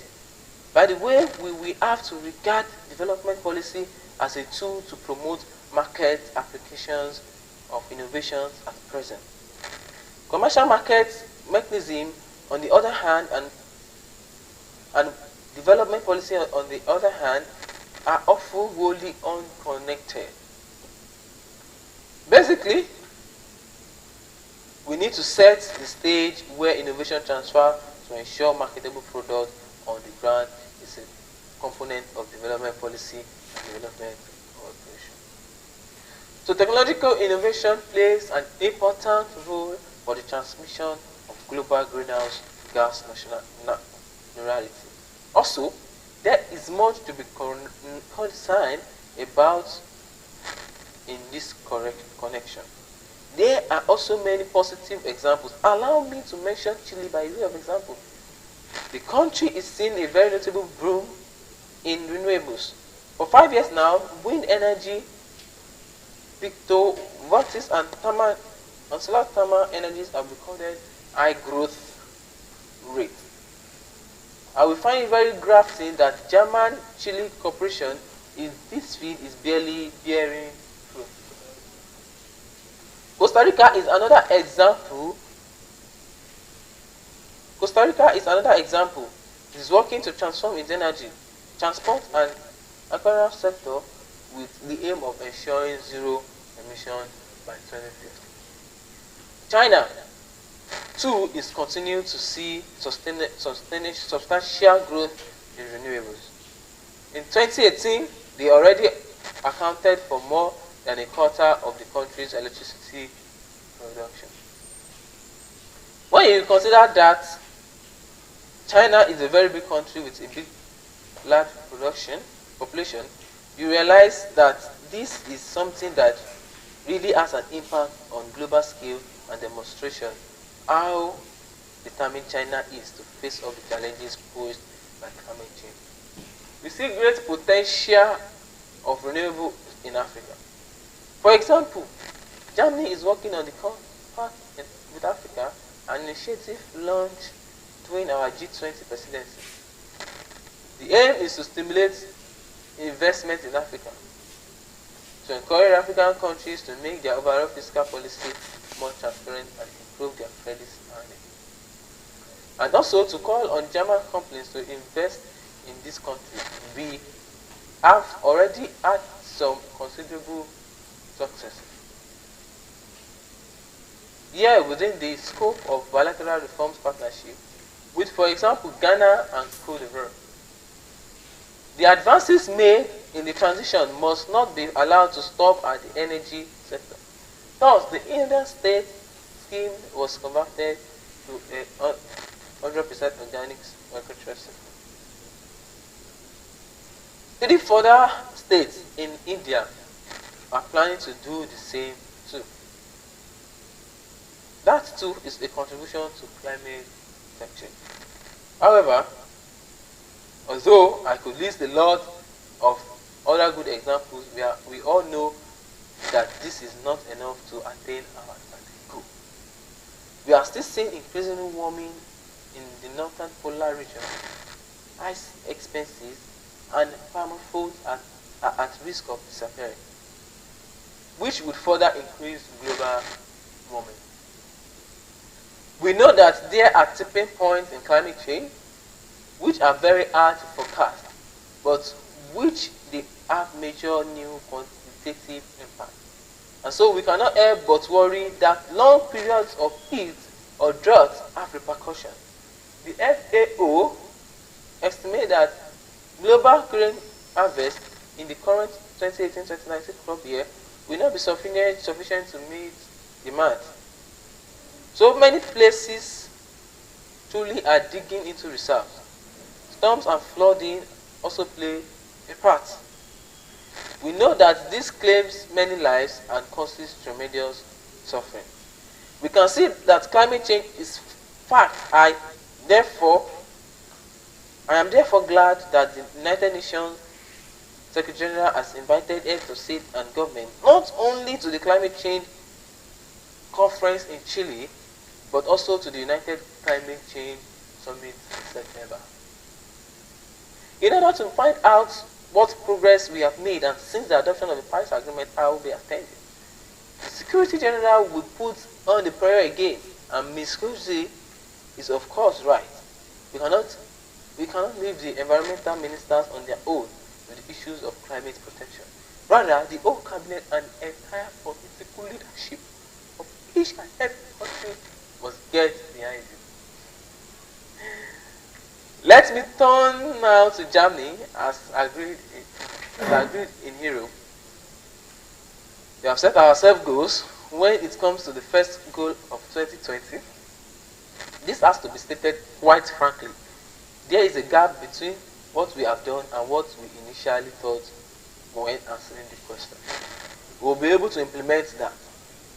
We set ourselves in a very ambitious goal for 2020. From 1990 to 2010, CO2 emission was reduced by 20% until 20% until 20 years. In other words, this included all structural change in the wake of German unification. Then we said we wanted to see another 20% fall between 2010 and 2020. This is turning out not to be so simple. And so we feel it is very, very incumbent on us that we make it clear that when it comes to 2030 goals, this must have been attained. So although it may not always come easy to hear, it is right and proper for the environmental minister to insist that we put legal framework in place for this. We can certainly be happy that greenhouse emission fell last year by 4.5% compared to the previous year. One reason for this is that we have made revenues a key pillar of our energy supply. Well, one of 3 kilowatt hours used in Germany now comes from wind and solar energy, hydropower or biofuel. However, what we are having major difficulty with is expanding grid quickly enough so that the energy from one part of energy of Germany can be transported to another part of the country where more electricity is needed. It is a matter of urgency because we are going to phase out nuclear energy by the beginning of 2020. Something that will gain pose great challenges. In recent months, we have had one great success, which will help us to find deal up to 2032. We have agreed to a broad-based co-emission to exit coal-based power generation entirely by 2030. Given the role of coal and the fact that we are facing out nuclear power for hand, this will be no mean feat. The fact that agreement to exit coal by 2028 and the latest was reached across party lines and especially between environmental association and the cabinet.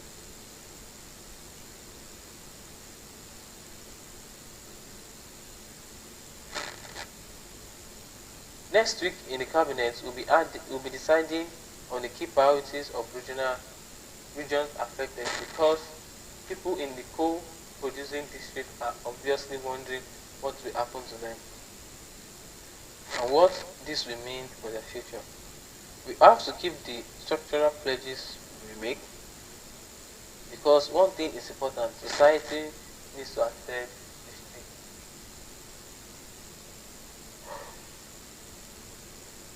And that means that there needs to be a broad decision. So I have a lot of work ahead.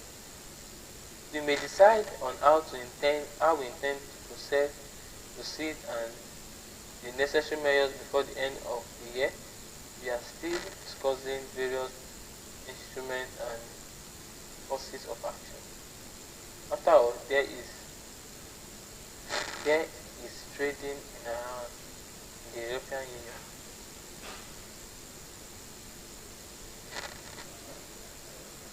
After all, there is trading in allowance in the European Union for some of the emissions, particularly in the industrial sector.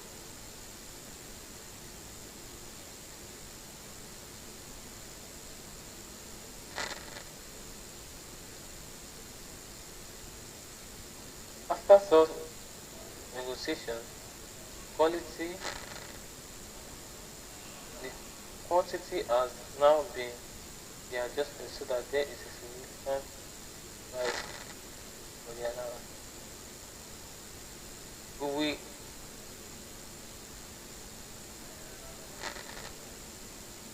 But we do not yet have similar instruments for the transport, housing or agricultural sector.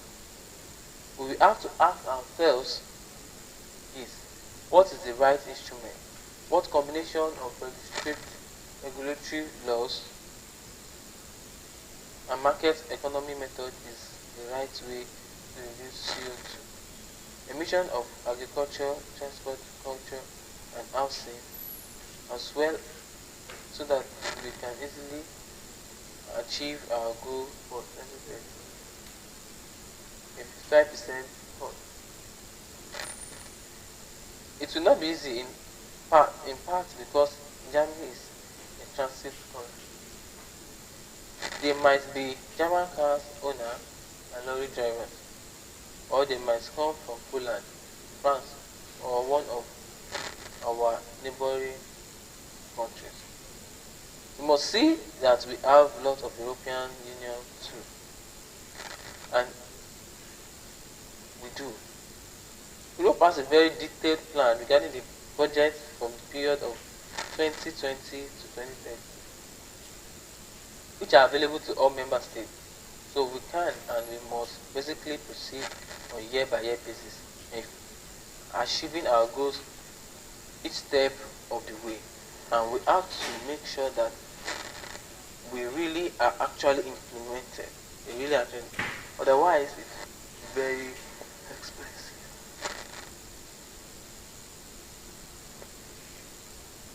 We have to spend a lot of money on allowance. We'll be able to invest the money more usefully if we achieve our target. Now there is a new discussion following on from what was said in Paris, namely balance between anthropogenic emission by sources and removals of steam and greenhouse gases be achieved. In the second half of this century, now there is a debate over how to define the second half of the century. Unarguably, it begins in 2050. And so 9 European countries led by France have said that they want to achieve climate neutrality by 2050. We are now discussing this in Germany too, and we would like to take this opportunity to state very quickly that it's a question of climate neutrality. In other words, it is not a matter of ensuring that there is absolute no CO2 emission anymore, but of finding alternative mechanism to compensate for the remaining CO2 emission. One complex possibility might be reforestation, only possible to a limited extent in developed countries. Another is CO2 storage. CO2 storage is very controversial in Germany. Many people are worried by it. Other countries are considering the possibility. I have just said to the environmental minister, I propose that we discuss how we achieve the goal by climate neutral by 2050. In our climate cabinet, the debate should not be about whether we can achieve this goal, but how we will find sensible answers to this question. Then we can join the initiative launched by 9 EU member states. I hope we can, but I also hope that they do not just simply say yes, but that we underpin our commitment and pursue it on a daily basis. Our climate cabinet is the proper forum for this discussion. Ladies and gentlemen, as you see, we are in the federal government. We in the federal government have plenty to do. There is the exit from coal. 2030 goal, and we are looking ahead to 2050. We do not know precisely what technology will enable us to do in 10 or 20 years time. After 2030, there's another possibility. There may possibly be things we now know nothing just about now. But it's my belief that if we do not set ourselves ambitious targets, then we would have a hard time finding a way there. That is why it is right to fix targets over a long period of time, and that is why we will be wingling very intensively with each other. My question, ladies and gentlemen, is that what will it cost us to achieve these goals?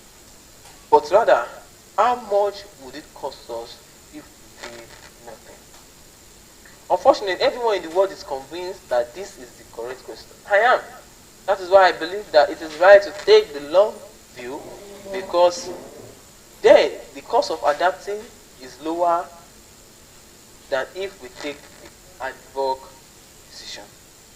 It is our guiding principle. I am very glad that Chile is on our side and that all of you here are playing your part in very different ways to ensure that we can indeed implement the Paris Agreement.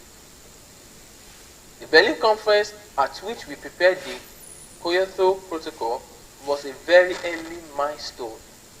In my political career, we had to see that the obligatory goals binding in international law were not actually where we made real progress.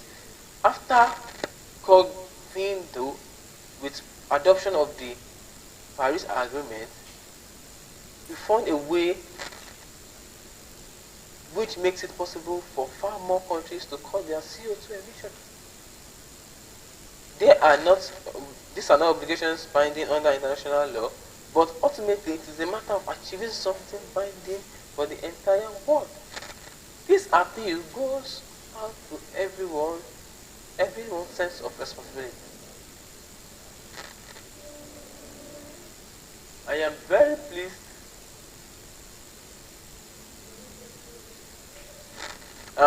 that we are by no means alone in the world of this. Thank you very much. So these are the words of Chancellor Angela Merkel, a speech at the 2017 Petersburg Climate Dialogue. Now let us look at the lessons that we can learn from it. Urgency of climate action. Climate action, climate visitation is urgent. We must visit it. Global cooperation and collaboration. Michael highlighted the importance of international cooperation. The issue of climate change is what is affecting everybody, and so we must all collaborate to tackle it. Then commitment to sustainable growth. We must all be committed to ensure that if climate change is not addressed, it means that at the end of the day, we will not grow. So addressing climate change is also a way of fostering growth. It's a way of fostering growth. Technological innovation and investment. Inclusion of stakeholders. Long-term vision and policy consistency. Yes, we from our speech we have learned that we have to fix times for things we want to address. We should set deadlines so that we will know that, okay, I said in 10 years' time, this is what I want to achieve. We'll start running. Okay, 10 years' time, I can still walk. When it comes 3 years' time, I start jogging. 6 months' time, if you not achieve it, you run. We set time for our visions, and then we consistently follow them. Now, call to actions from this action. Prioritize climate action. I will also be adding climate action advocacy to one of the things I will be doing now, because it is something that is very, very important, and as a matter of fact, Africa is now taking it with a lot of levity. When the Western world and the Western world, the Europeans, the Asians, they are taking it seriously. Here in Africa, we don't even know us. Climate action and advocacy and the campaign against climate change now is what I'm adding into under what Talk with the Duke will be advocating for. We are going to prioritize climate action. I've taken it upon myself now. It has not been part of what our agenda. Our agenda is just voices of change, speak up again. But now, this is something that will affect everyone of us, and so we are going to be doing it now in Talk with the Duke. Recognize the urgency of climate action and make it a top priority in personal and collective decision making. Advocate for policies that prioritize renewable energy, emission reduction and adaptation of climate change. Support organizations and initiatives that work towards sustainable solutions and engage discussions on climate action. Like I said, Talk with the Youth now is going to be advocating for action. Foster global cooperation in any capacity that we have. Like I said earlier, the issue of climate change is something that is going to ravish the whole world if we do not take action. Climate change will ravish the whole world. So we have to foster the collaboration. Every country has to work together. Then we must embrace sustainable development. Integrate sustainability into all aspects of personal and professional lives. We must invest in clean technologies and innovation. When we say we are advocating against climate change, it means that we need to find alternative. We need to find clean energy. The things that are depleting our ozone layer, we need to eradicate them and bring substitute to them. And that's what our government should start looking into now. It is time we stop buying all these big lorries, all these. These are one of the things that are depleting and they are causing this climate change. We should start looking towards cleaner energy, renewable energy. Now we must raise awareness and engage in advocacy. I've said it. Talk with the Duke will now be engaging in advocacy towards climate action. Then, long time plan, you too should find a way to be a part of it. Long time planning, policy consistency, and engage all stakeholders, including the government, business, civil society, organizations, and individuals in climate action. So with that, we'll come to the end of Chancellor Angela Merkel's vision. So before we proceed, we'll have a short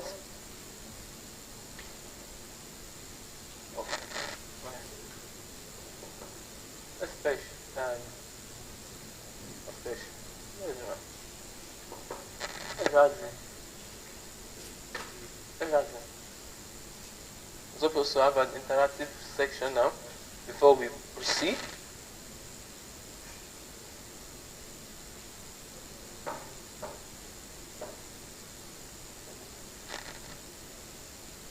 Yeah. Is it coming? Razi. No, what Razi? What's Razi?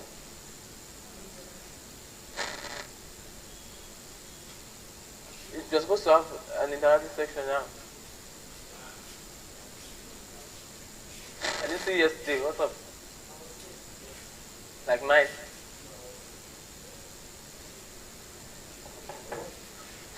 Yeah?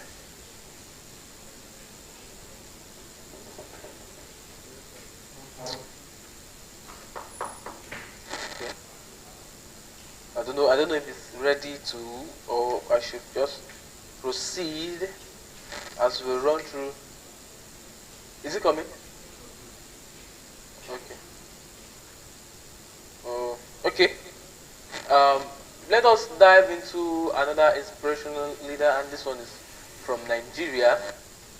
We will look at the challenges of independence, African unity, and internal security, vision for Nigeria's future by Malam Aminu Kano. So we are revisiting Malam Aminu Kano to look at the challenges of independence, African unity, and internal security. Are we ready? Yeah? I'm ready. I was just about to start another, but let's do this and keep this one. Oh.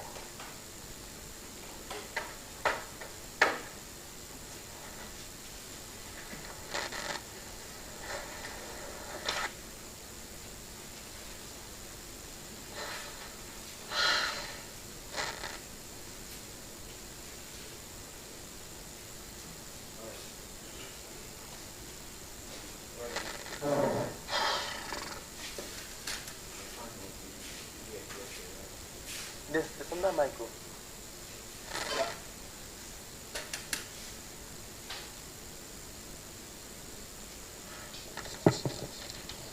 All right. So I was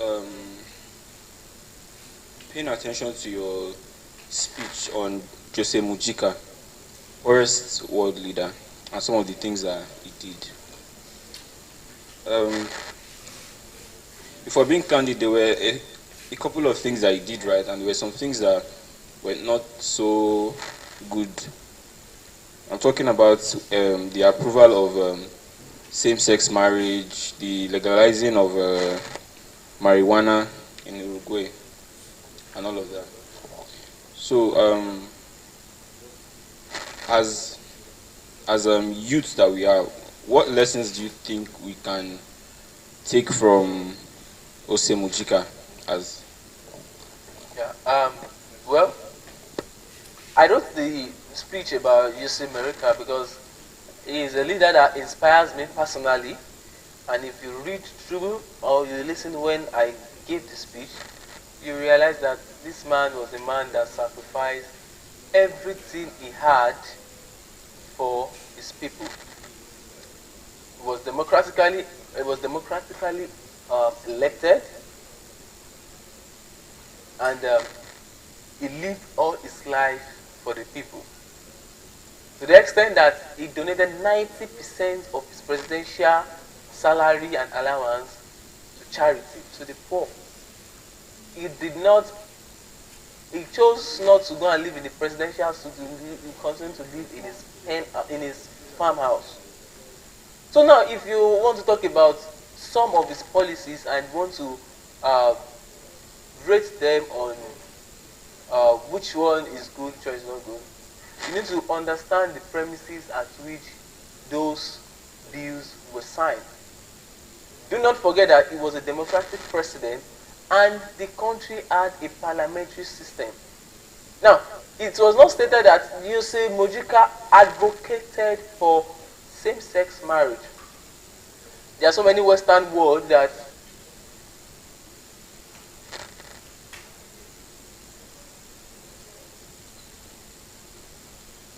Yusuf Mojika, no, that is the exact question that he asked. He signed it because that was what the parliament brought before him, and that was the plight of the people. He was representing the people. He was the president of the people, and the parliament brought the bill according to the will of their people. He also signed into law. He also legalized the use of marijuana. Now, if you want to, if you cannot, well, in Nigeria, Nigeria is still one of the several countries that have not legalized marijuana, and in this very state, I have attended the conference by this current administration, whereby the governor wants to even push for the legalization of marijuana in the country because of its economic benefits. Now, if you read the part where it signed the legalization of marijuana, it was to crash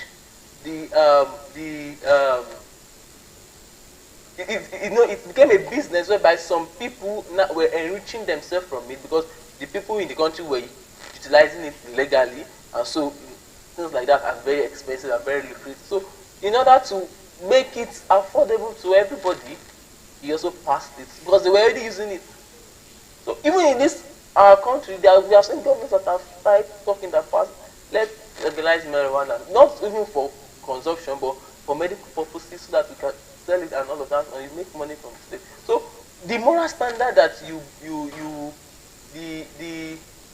I cannot say you judge his policies on whether they are good or bad. You judge them on the needs of the people. You judge his policies on the needs of the people. Is that what the people want? That is what they want. He did it for them. So that's my answer to that.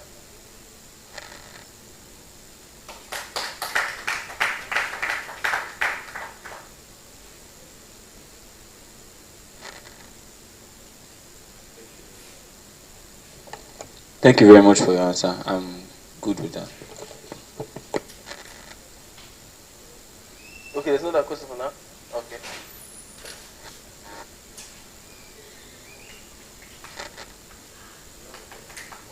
Okay. Okay.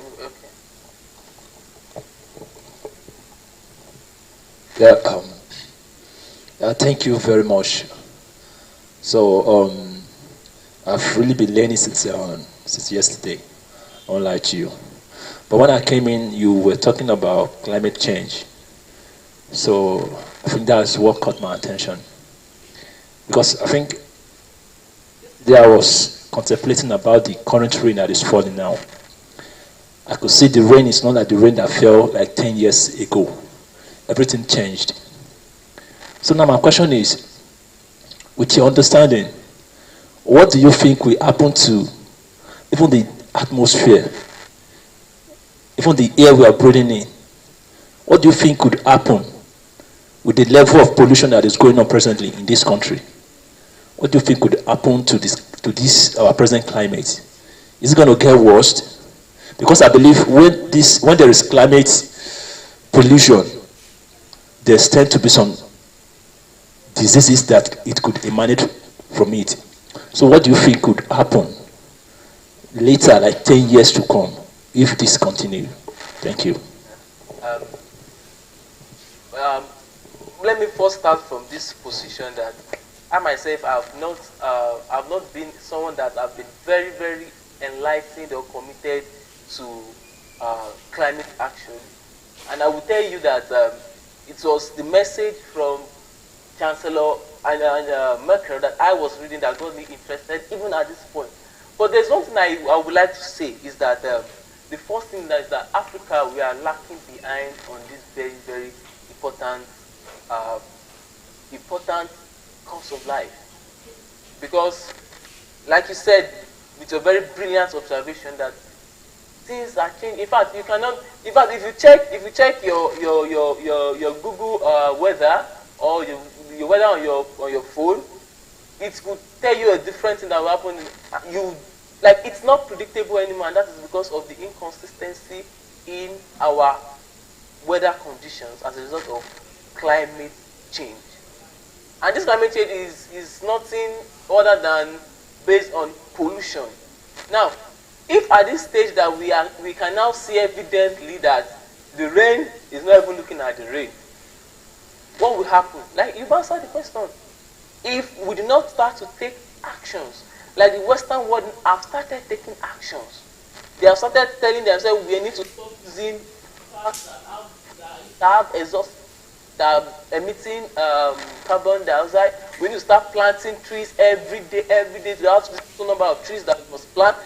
We in Africa, we are sitting down and we are looking. If it continues like this, first of all, we would not have food to eat again. Because when the rain that is coming to, when the rain that is falling is harmful to the crops, how would you get food? Now, we are risking famine, we are risking disease, we are risking contamination. In fact, in the south part of the country, now Rivers, Port Harcourt, precisely, in the afternoon, in the morning, they see black suits. Whereby, if you wear white in the morning, you dust it, you will see it on your body. Black suits in the morning, like they call it. Burna Boy sang, he sang with it in his the album before this one, Black Suit. So it's something that is they see now because of the high level of illegal refining of petrol. So it's something that is now happening, and we are still very, very quiet about it. So it will get to that point whereby animals will start to die because this is water they will drink directly, and this way as humans we still dig the floor, we still dig borehole and all of that. Animals will start to die. Our crops will no longer grow very well. Contamination, diseases, but we need to start taking action. And in fact, I'm going to dedicate, I've said it earlier, I'm going to dedicate my brand also to that part of advocacy. We need to start engaging the government. They need to start doing things. What are you doing? You are still buying thousands of cars that are bringing out carbon. You are not telling people to plant trees. You are just, so we need to start. The government is not looking at clean energy. solars and all this kind of stuff that still, you see some people who do empowerment, they will go and buy generator, 10,000 generator, they give to their constituents, when they could have gone for cleaner source of energy. So we need to start taking actions. We need to start changing. We need to start thinking, because the truth of the matter is that this thing is already happening. It's already happening. It has happened. In fact, the climate has changed again. It has changed already. The best we can do now is to contain it from getting worse. I hope I'm able to answer your question.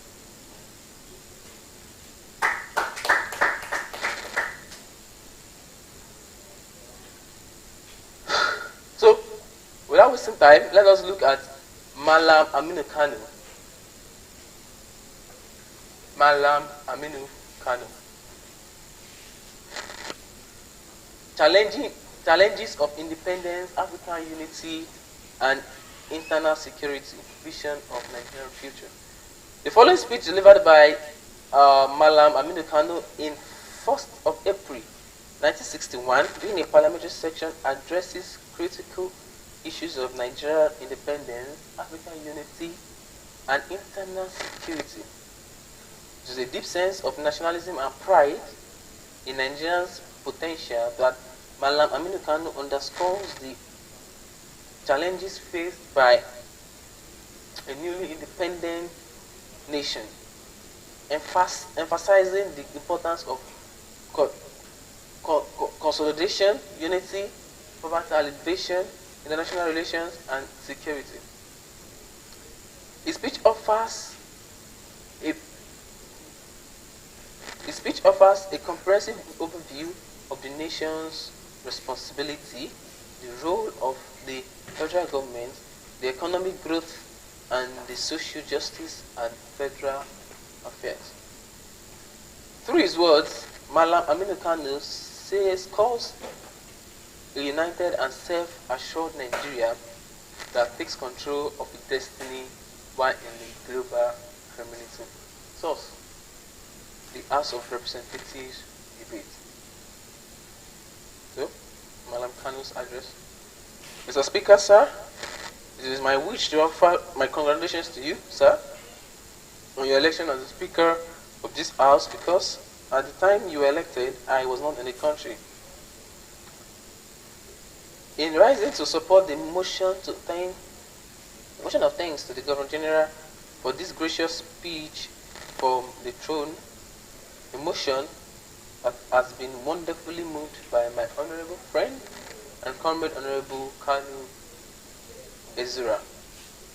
I do so with a sense of nationalism coupled with pride that when it comes to the question of accepting any form of challenge, this young nation of Nigeria will prove equal to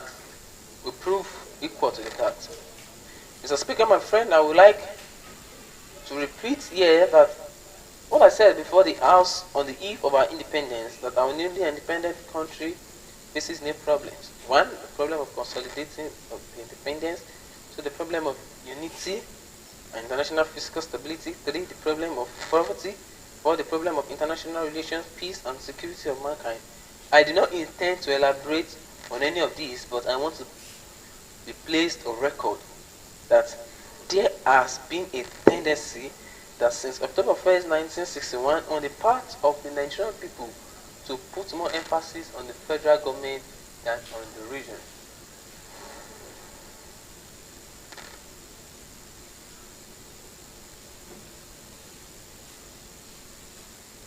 In the greater part of the Federation, tolerance as a result of mutual exhaustion is becoming accepted as part of the normal life of our people.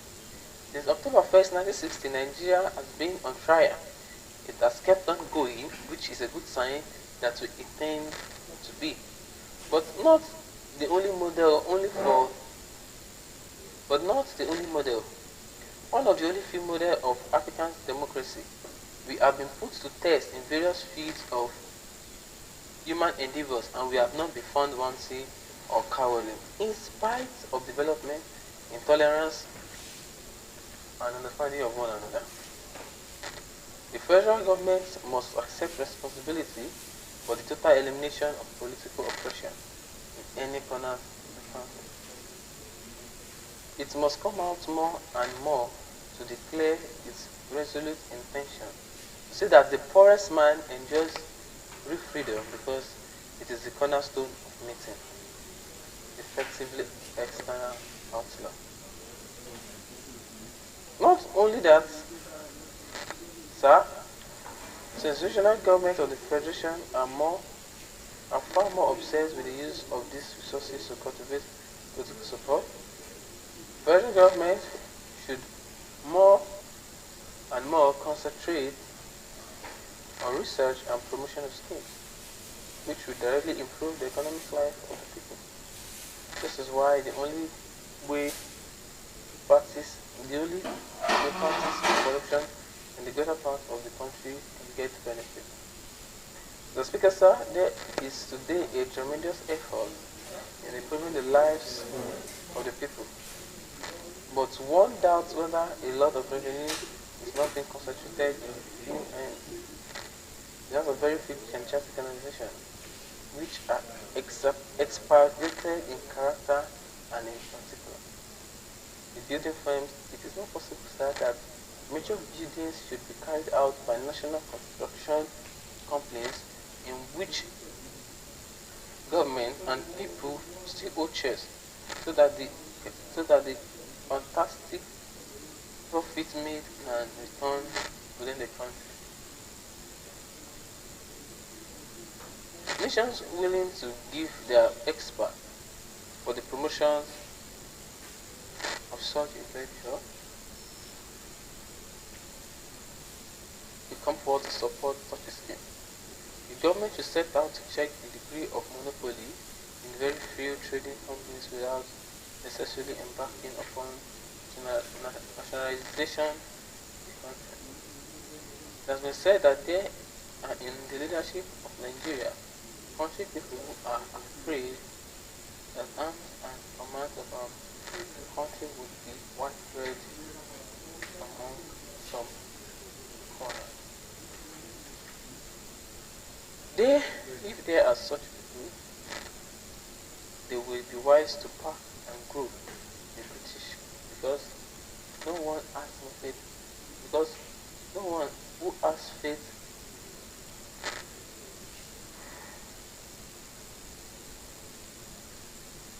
no one who has faith in Nigeria has the right to hear. Many people of their young years are not geared to momentum and talent. There will be greater demand in years ahead of trained Nigerians to defend not only our sovereignty but our people, but of many people everywhere, since that is one of the national objectives of our country. I have seen in some how classes and creeds and languages the nation has been weathered together by national service.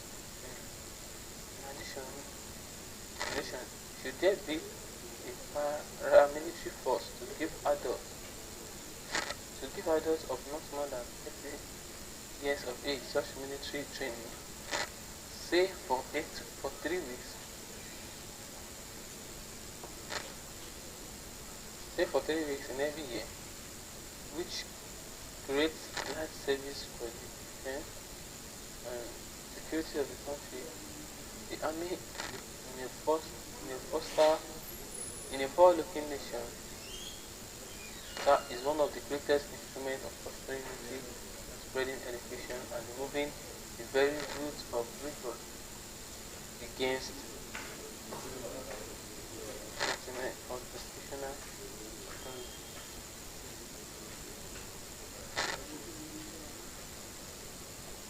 This period of training will provide a ready force of labor and raise the standard of living on demand of the unemployed and underemployed people same all over the country. Mr. Speaker, I would like to come next to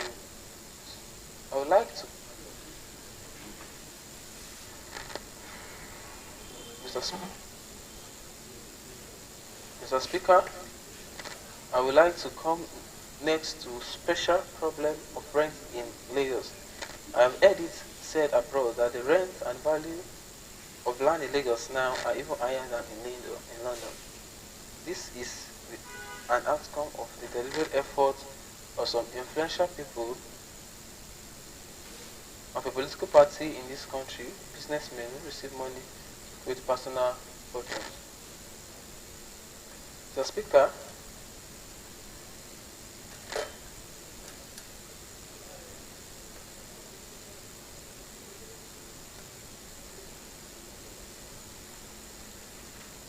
Speaker, I now come to African unity and foreign affairs. I do not intend to go very deeply in this subject, as there are plenty of chance for me we come when we come to aid and items on foreign affairs and United Nations. But I want to make the following observations as a parliamentary comment, sir. The idea of the United States of West Africa began in the last century among West African leaders and received its modern interpretation mainly from Nigerians who in 1925 spearheaded the promotion of West Africa unity. The root cause of what has been alleged to be Nigeria's lukewarmness in the fact that African leaders had not sat down to chart out the way of dominating. The root cause of what has been alleged to be a Nigerian lukewarmness is the fact that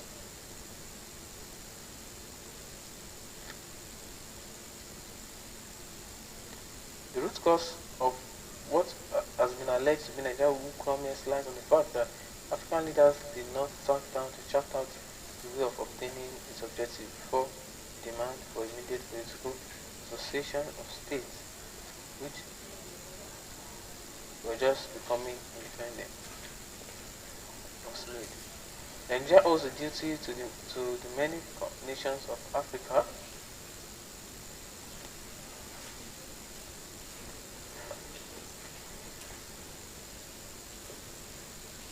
Nigeria owes a duty to many nations of Africa who took up to her to give a lead in the round table conference designed to carry out this exercise.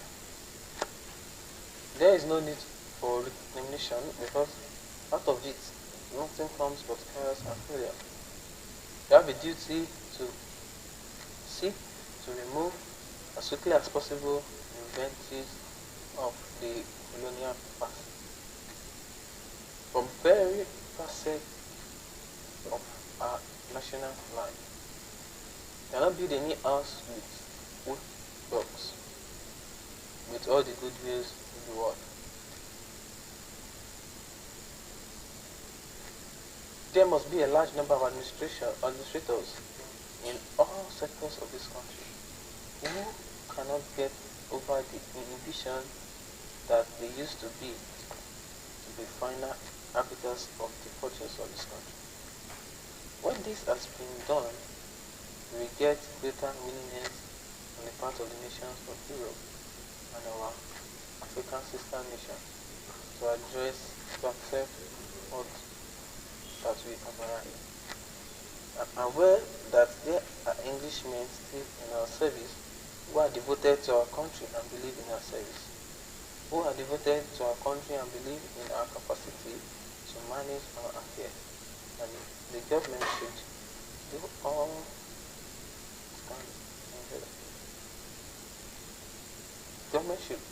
it can to see that we do not lose such a thing.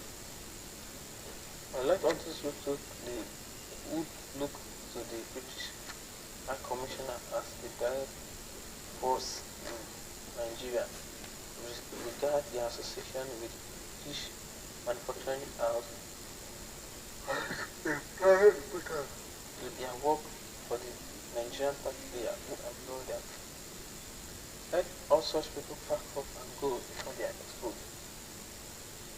In 1959, An action group member of the Nigerian government persuaded the federal government to renew 3 years before the expiration of its exit, just for a further 15 years. The license of the cable and wireless to operate the external communication of Nigeria. Mr. Speaker, when we are speaking the truth, those who do not like the truth tend to drown the truth being spoken. The action group are fond of telling this, that certain people are so intelligent, but when they do it for whatever may be their constitution, they should quiet and mute.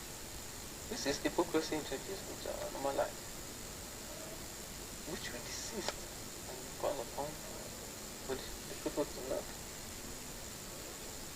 The speech from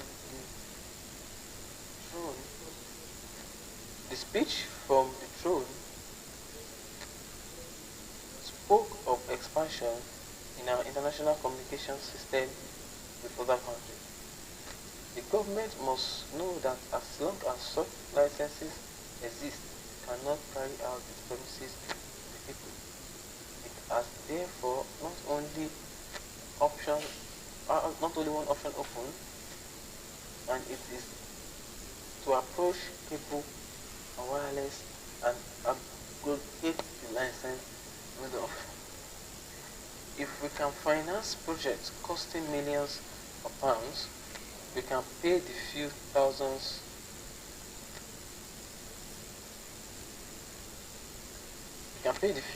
of pounds which the cable and witness installation may cost.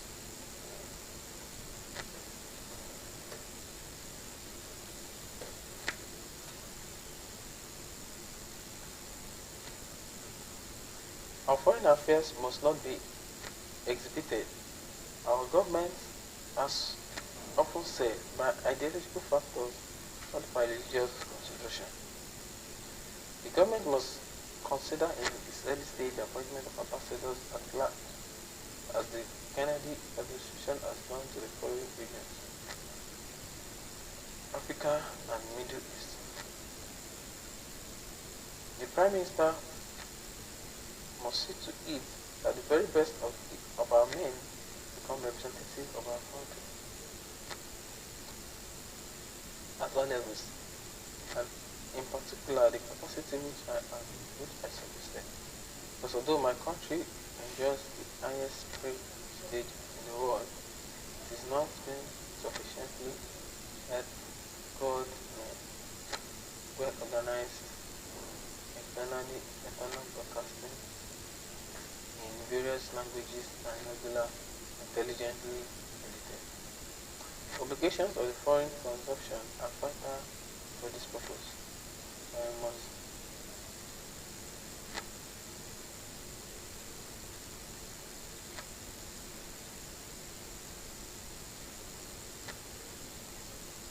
the Prime Minister must see to it that the very best of our men become representative in our country at all levels, and in particular the capacity which I have suggested.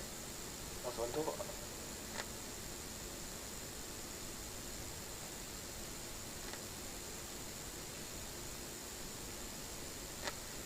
a word for internal security, it is important that this country should know should know that the organization direction as you see are in the hands of the national. If government really want advisors on this matter, staff of the British Lieutenant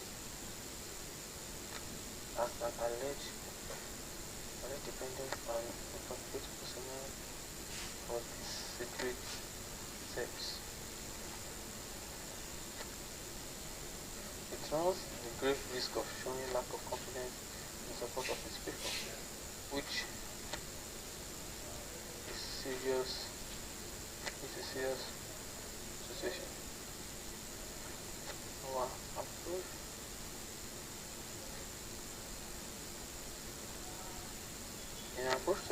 we must show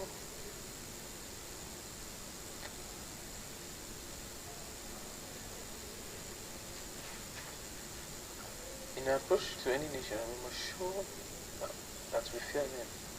If we do so by giving them other than the general treatment we give to others, it will be a big sign against us. So in a nation, we must have our own, we must own our indigenous organization, keep sovereignty of our own.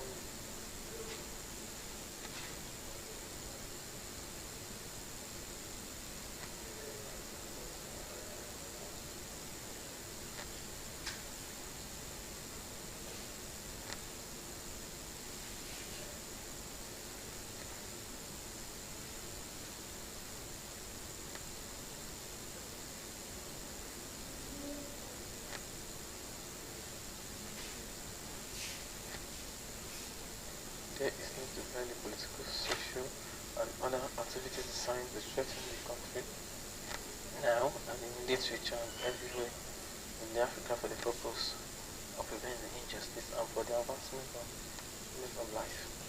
I would like the government to investigate the extent to which the police provocative narrative by its members of the force were responsible for the disquieting incident of the last Lumumba demonstration in Lagos.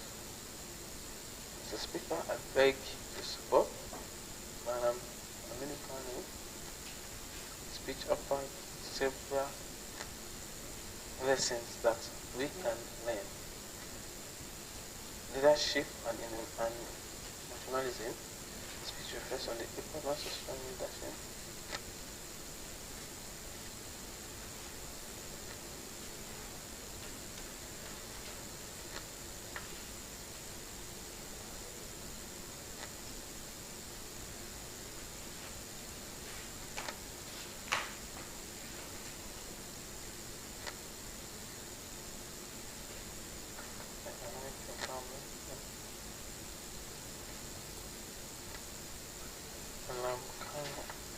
Malamudi Kano's speech offers several valuable lessons that can be gleaned: leadership and nationalism. The speech reflects the importance of strong leadership and a sense of nationalism in a newly independent nation. Kano 3% of nationalism and pride. The Nigeria potential to overcome challenge. This demonstrates the importance of leaders who are dedicated to the progress and unity of our country. Challenges of independence. Kano's acknowledging of the challenges faced by the independent nation. They are measured against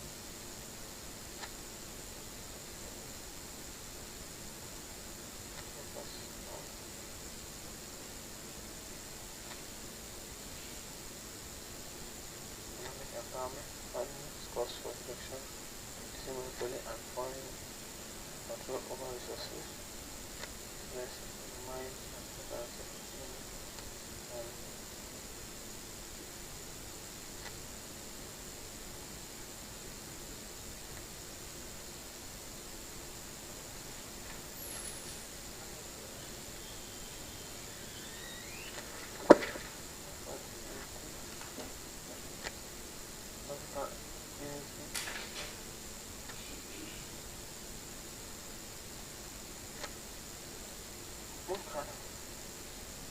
promote inclusive economic growth, just as can emphasize the importance of national contribution to companies and local businesses to improve economic lives of people. Modern societies and local businesses to improve the economic lives of people. Modern societies should prioritize supporting indigenous businesses, startups, and local industries. Government and private sectors can work together to foster economic growth that benefits a wide range of citizens. African unity cannot calls for African unity. For African unity remains relevant today. African nations should continue to elaborate on various fronts, including trade, security, diplomacy, to strengthen the continent's position on the global arena and address common challenges.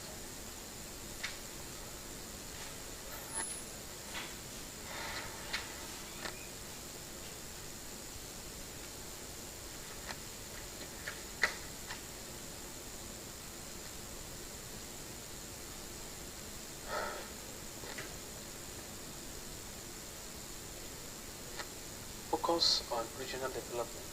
The speech emphasizes the need for both federal and regional governments to play their roles effectively.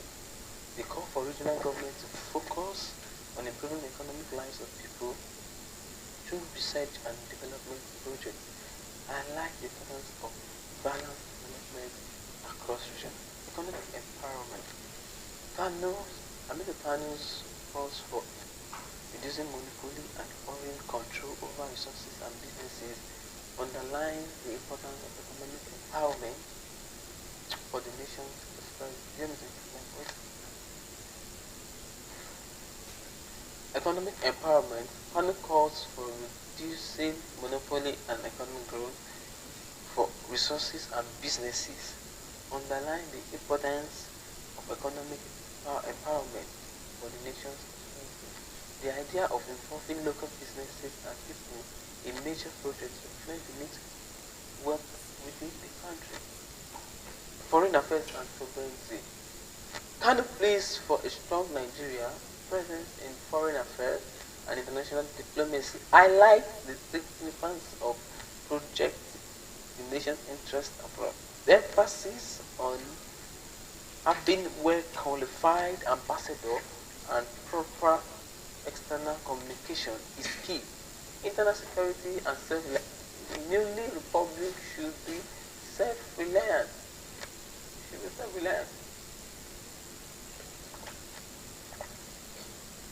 We should handle our security internally without depending on external factors or external bodies. Youth engagement. Can you address to the youth encourages them to play a active role in shaping Nigeria's future? Because to engage in legitimate activism demand greater prestige for the country, showcase the potential for the younger generation to contribute positively to national development. Transparency and accountability. The speech critique of government decision and action underscores the importance of transparency and accountability. Can you hear me? Can you hear me? Yeah?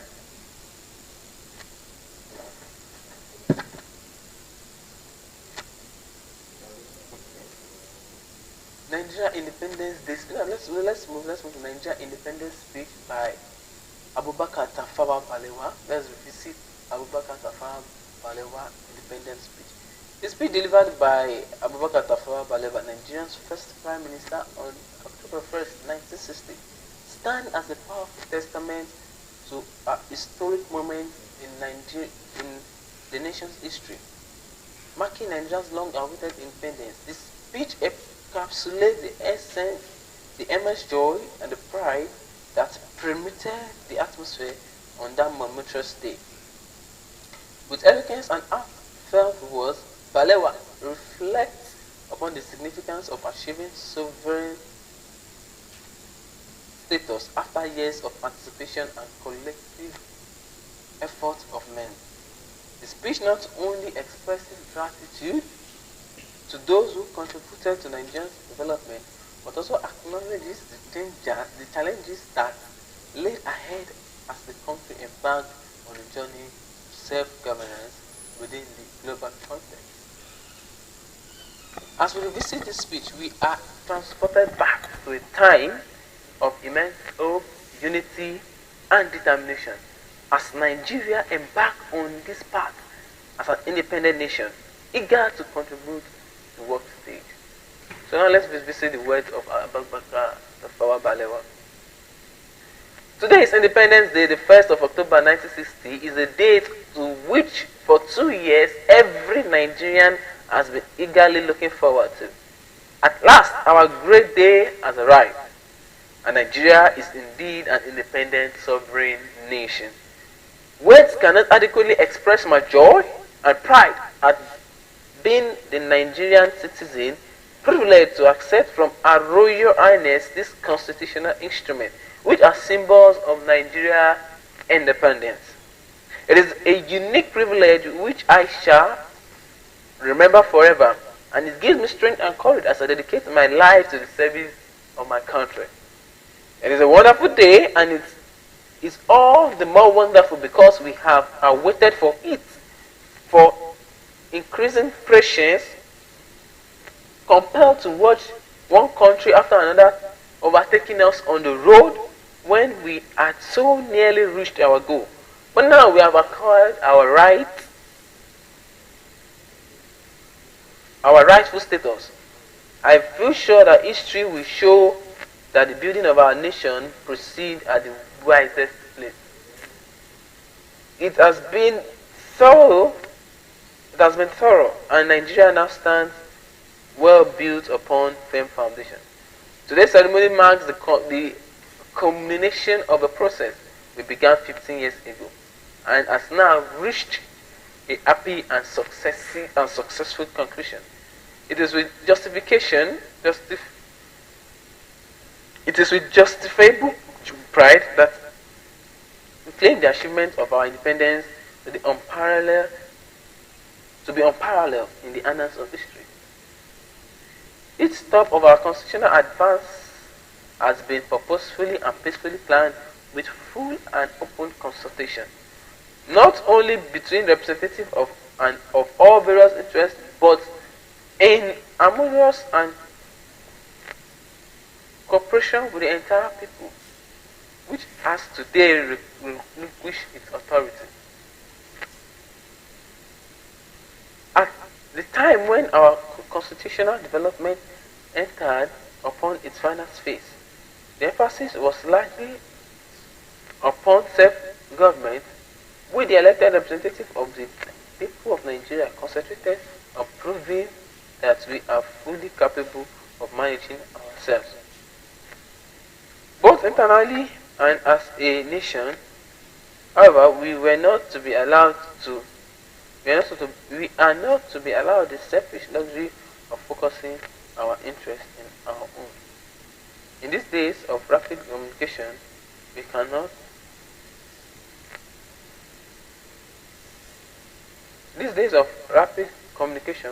live in an isolation where people are far from the world. Even if I wish to do so, all too soon it has become evident that for us, independence requires a great deal more than self-government. This country, which has now emerged without bitterness or bloodshed, must find that she must at once be ready to deal with grave international issues. This fact has of recent months been unhappily emphasized by the starting events which has occurred in this continent. I shall not label the point, but it would be unrealistic to draw attention first to the ill-inspiring task confronting us at the very start of our nation.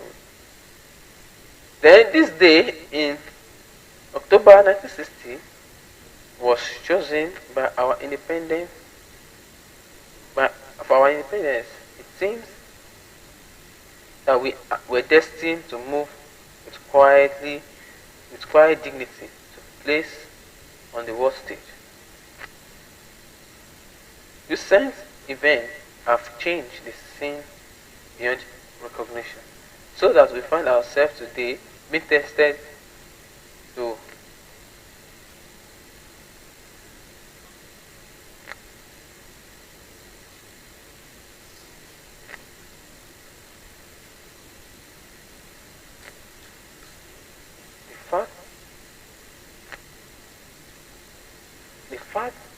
recent months have been unhappy, but as of recent months been unhappily emphasized on certain events which have occurred in this continent.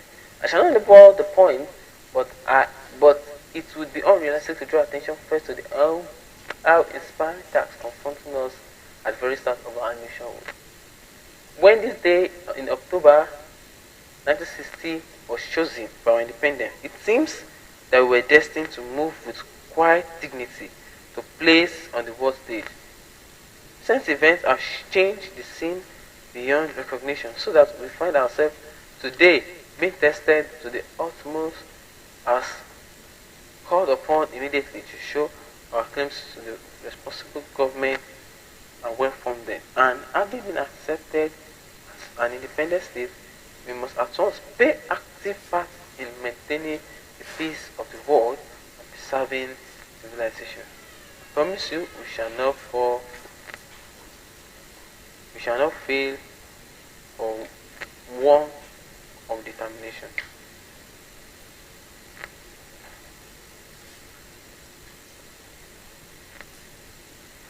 And we come to this task better equipped than many.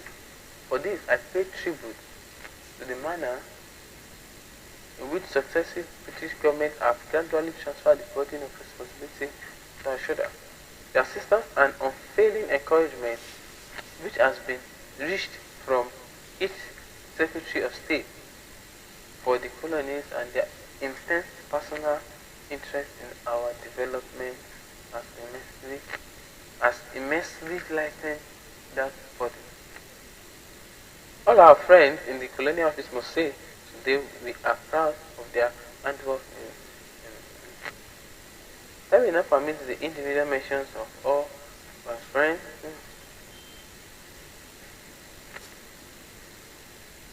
We come to this task better equipped than many. For this, I pay tribute to the manner of which successive British government have gradually transferred the burden of responsibility to our soldiers. The assistance and unfailing encouragement have been that we have received from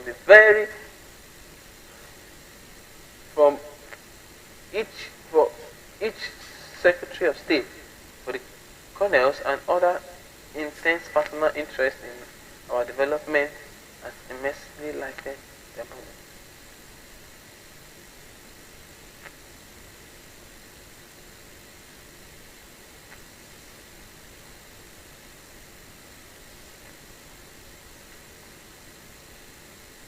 All our friends in the colonial office must today be proud of this handwork and in the knowledge that they had helped to lay the foundation of a lasting friendship.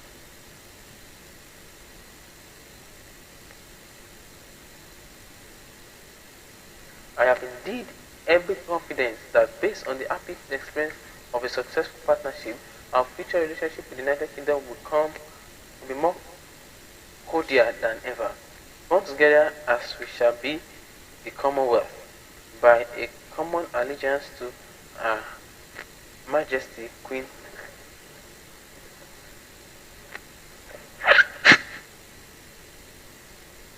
I will not permit the individual mention of all these friends, many of them Nigerians whose selfless labor have contributed to our independence. Some they have not seen the fulfillment of their hopes with this. Nevertheless, we remember here the names of the buildings and streets and roads throughout the country to help.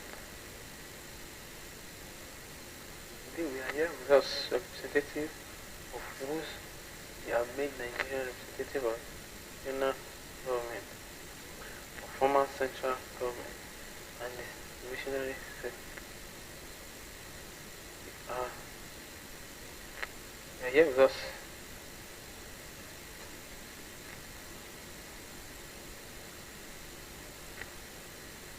Today we have with us representative of those who have made Nigerians representative of regional government. This is a occasion which our hearts are filled with conflicting emotions. We are indeed proud of We are indeed proud to achieve our independence and proud that our efforts should be recognized in this happy moment. It is tempered by our feelings whom they have known.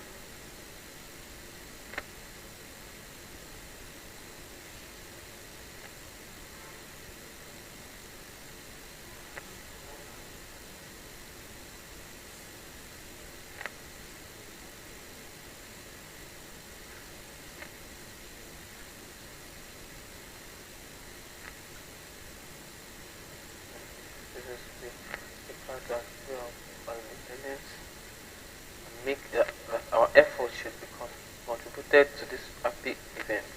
But do not mistake our pride for arrogance. It is tempered by feelings of sincerely gratitude, love, shared time, and knowing.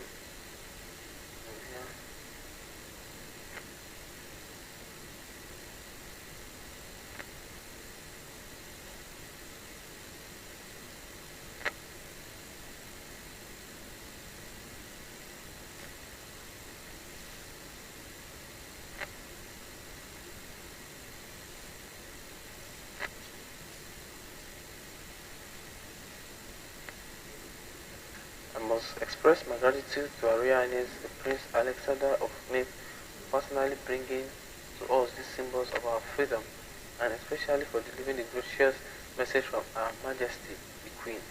And so, with the words, God save Queen, God save our Queen, I open a new chapter in the history of Nigeria and of Commonwealth and indeed the world. Abubakar Tafawa Balewa's speech on Independence Day in 1960 carries valuable lessons that remain valuable today. Unity and collaboration. The speech emphasizes the unity and collaboration that is essential for achieving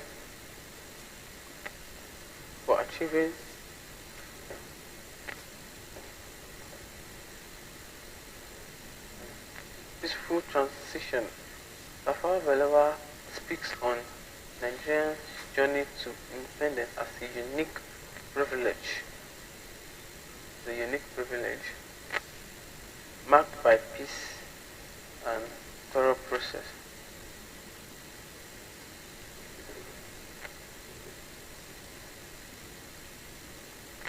Speech underscores the values of achieving self-governance through peaceful negotiations and diplomatic values rather than the conflicts of violence. Responsibility and accountability. The speech emphasizes that independence brings responsibilities and responsibility.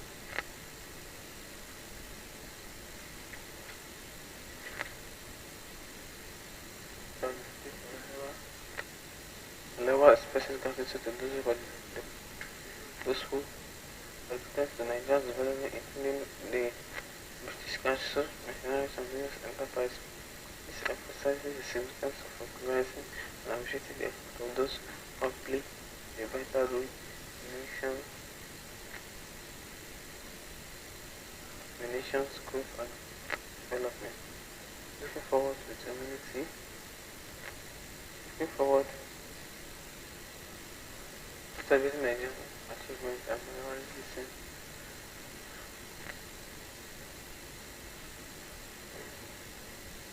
Looking forward with humility while celebrating Nigeria's achievements. However, remind listeners not to confuse pride with arrogance.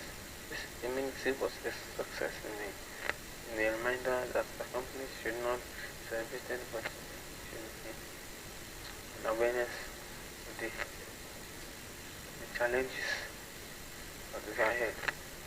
Global engagement. Balewa acknowledges that an intercontinental world nations cannot isolate themselves from international affairs. This lesson resonates today as nations continue to address global challenges that require collaboration to address global challenges that require collaboration and engagement with other countries.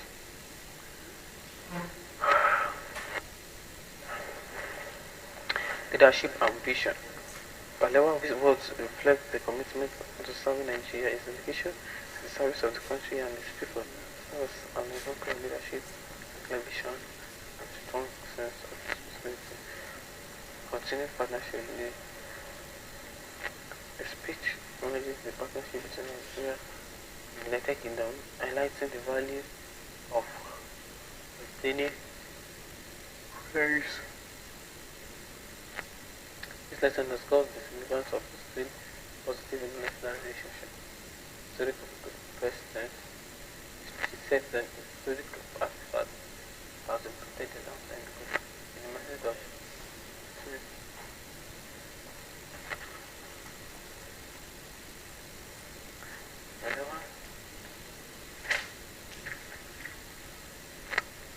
the speech carries on a call to action that resonates even in the modern day. Promote unity in diversity.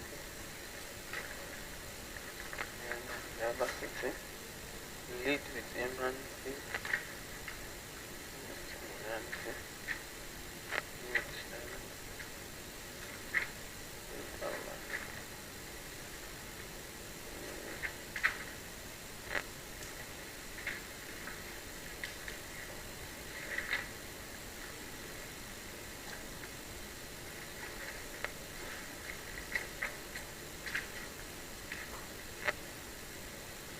Vision for the Second Republic, Shehu Shagari, in his inaugural address to the nation, upon having assuming the role of the first executive president of Nigeria, President Shehu Shagari reflected on the significance of the birth of the Second Republic. The speech gives a new era for Nigeria, transforming from years of missionary rule to democratic governance. President Shehu Shagari acknowledges the difference inherited by the past while expressing optimism about the opportunities that lies ahead.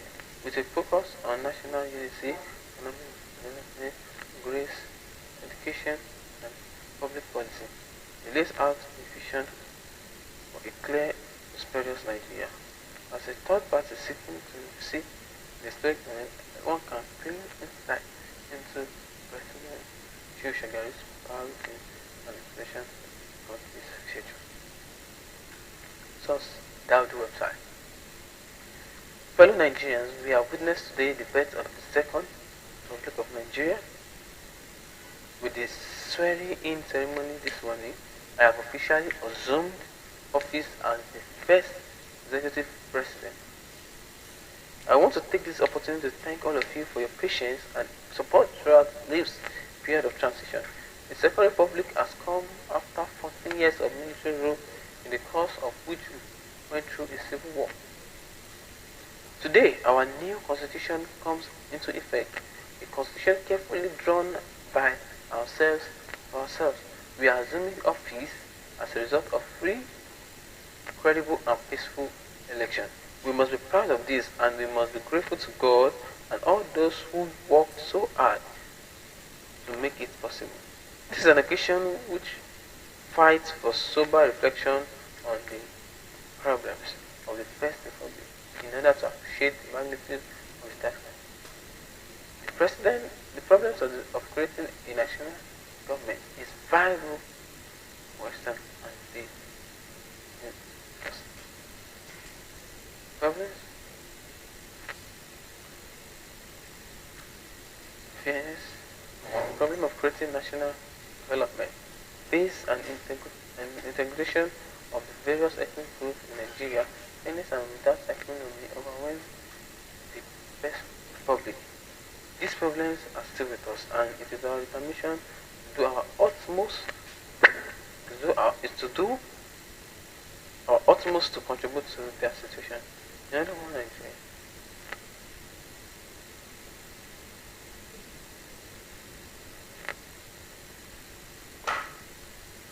The administration is determined that the slogan of "One Nation, One Destiny" shall be translated into reality.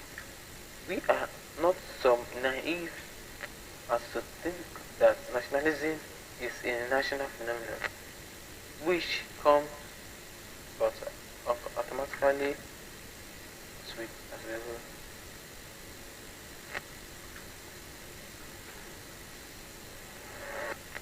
I'm convinced that these goals are sustainable because we are at the time of plane of auspicious circumstances. Surely we have learned great lessons of the past and we have no permit.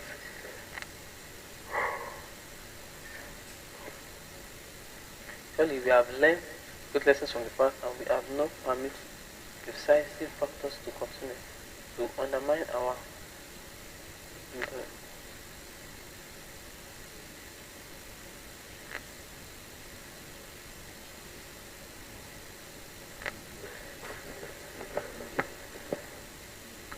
this is needed for the dedicated leadership and citizenship in both faith. I am convinced that these goals are attainable because we are of this time operating in auspicious circumstances. Surely we have learned great lessons from the past and no we have no need to permit.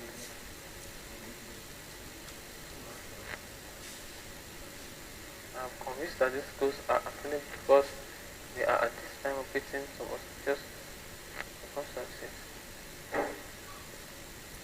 Ouch. I've participated in the recent elections to work together whether won or lost. Now the elections are over. We must act as a good person.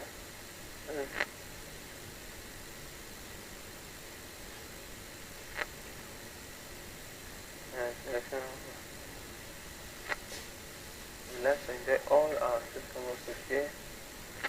Nevertheless, this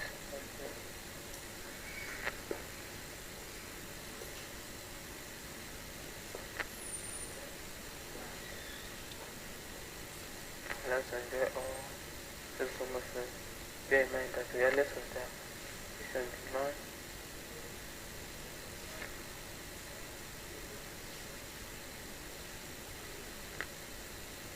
Let's enjoy all systems to bear in mind that regardless of their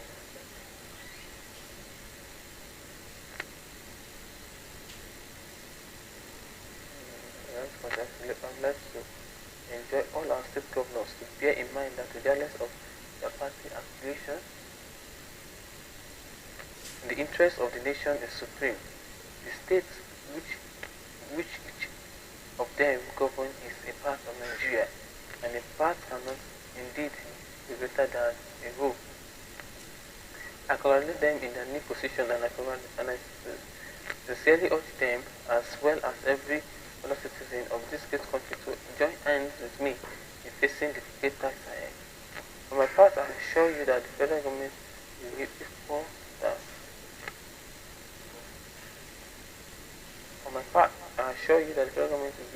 equal parts to each other of the federation.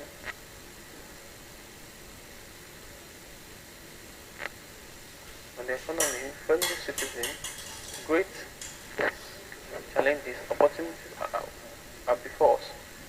While notable achievements have been made, the problems of our economy have been made more complicated. There have been a steep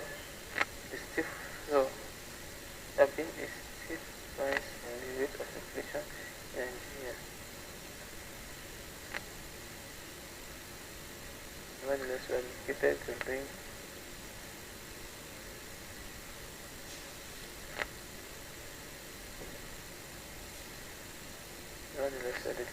building a viable economy.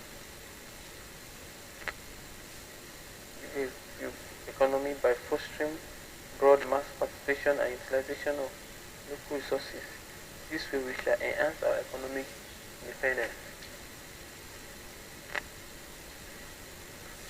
Our key democratic programs are in the sector of agriculture, housing, education, health, industry, and the new federal capital territory, and the new federal capital. Our first challenge is agriculture. Through our electoral campaigns, our party, the National Party of Nigeria, made that campaign, made sure commitments to ensure to the people that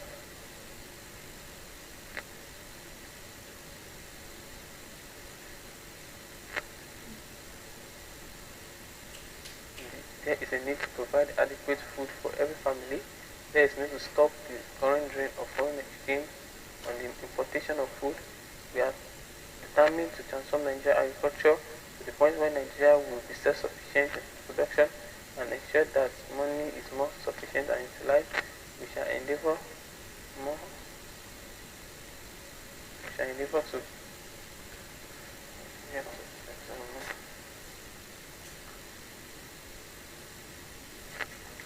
food production. There is need to provide adequate food for every family.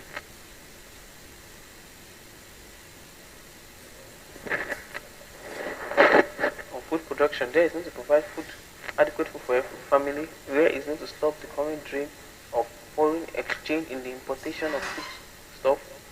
We are determined to transform Nigerian agriculture to a point where Nigeria will be self-sufficient on food production and ensure that money is more efficiently utilized. We shall devote more manpower and technological resources to increase our agricultural productivity and expand our agro-based resources. We shall immediately map out strategies to encourage Nigerians to engage in fruitful and agricultural activities. In addition, we shall encourage joint ventures with foreign partners to establish farming as commercial and profitable enterprise. On housing, because of the importance we attach to housing, we shall establish a Ministry of Housing and Environment, whose shelter is recognized by our government as the right of every Nigerian. There is no doubt that to meet acceptable demand standard, Nigerians will be requiring millions of additional housing units in the urban as well as in the rural areas. Our current resources and references will not be able to provide enough housing units to meet our current demand. However, we will vigorously attack the problem of housing in urban areas and will immediately create new layers to be served by the adequate drainage system and roads and other infrastructure. Though an improved financing system road was has been created, to build now this commercial investment. Especially will be encouraged to make loans available to needy low-income families. We also need to build or rebuild their own homes. The primary objective is to create the right atmosphere for a rapid increase in Nigerian interest. I strongly believe that house ownership will lead to family pride and healthy surroundings in Nigerian community. Because of building materials, our government we encourage the local production of every materials. Continuous research will be taking approaches will be based on the local manufacture of durable and low cost materials. Education is our next target. Fellow citizens know that education is over on October 1st this year. Realities of the government realities of the problem of education stare us boldly in the face. The government accepts responsibility for free education at all times and has been provided of this ability.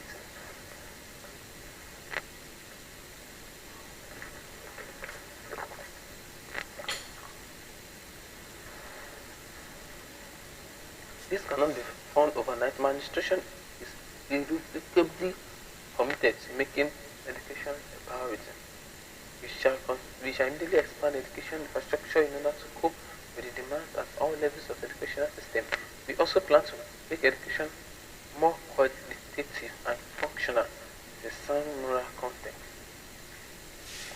To this end, we shall improve the quality of teachers and conditions in order to attract them with the right number and quality.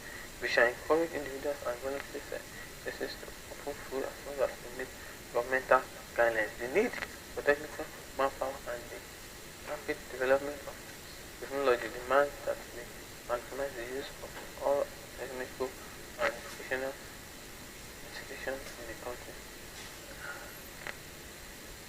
In this connection, we shall establish a Ministry of Science and Technology which shall develop policies to be reflected throughout the education system. I'd like to emphasize that our overall policy should be to provide education and give all recipients with variety, attitude, knowledge, and contribute to national development. Knowing related to this policy program, both at home and abroad, is need to create a more sustainable economic environment. There is need to transform our developed country into modernized society. To achieve change and encourage them to build the economy for the good of all, particularly call on the Labour government movement to rise up to the challenge, and I'm aware that the constraint on that needs to Nigerian workers are spent to meet their mandate, but the wage increases in an era of heightened inflation has been to maintain in view. The resolution was short of many of our developing countries, but there are certain needs beyond which no democratic government will wish to sacrifice their people. The wage of the person in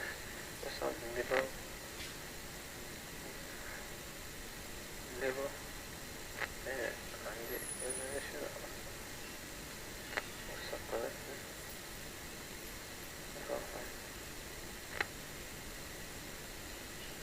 Nigerian workers with the appropriate measures representation the legislation, however, we must be determined to make the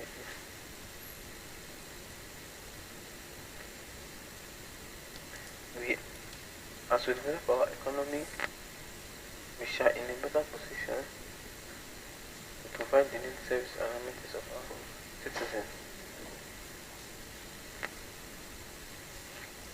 In the area of foreign policy, as a president, I will continue to address and defend the cause of our great country before the world, communities of the world, the nations. It is our national will that Africa shall remain the cornerstone of our foreign policy. And it's also our national will that the African will be free of racial bigotry, free of oppression, free of racism, of criminalism, free because of justice and humanity. And South Africa, we shall continue to support.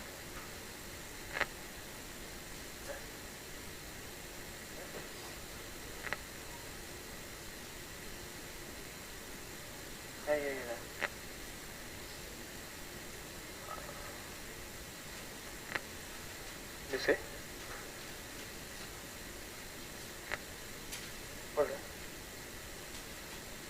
I hereby affirm our faith and support for the Charter of the United Nations and Universal Declaration of Human Rights, Charter of the Organization of African Unity, Economic Community and West African States, the Organization of Petroleum Exporting Countries. Our watch shall always be the advancement of mankind and the enhancement of the cause of peace, prosperity, progress.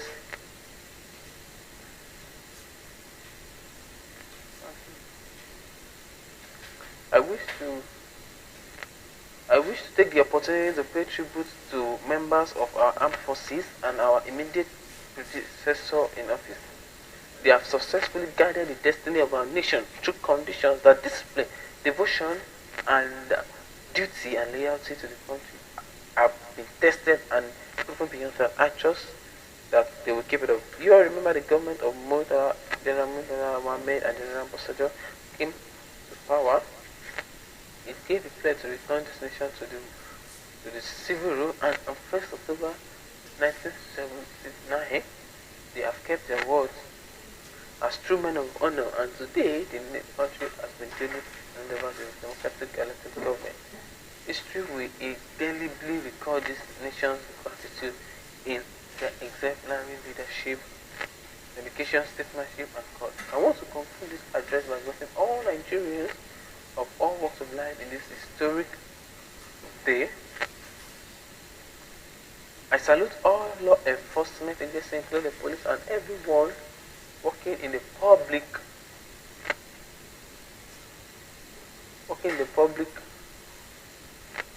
want to conclude this address by greeting all Nigerians of all walks of life in this historic day. I salute your law enforcement agencies, including the police and all those working in the public and private sectors. I salute your traditional rulers, fathers of your community, custodians of your cultural image. I also salute our religious leaders, custodians of faith and morals.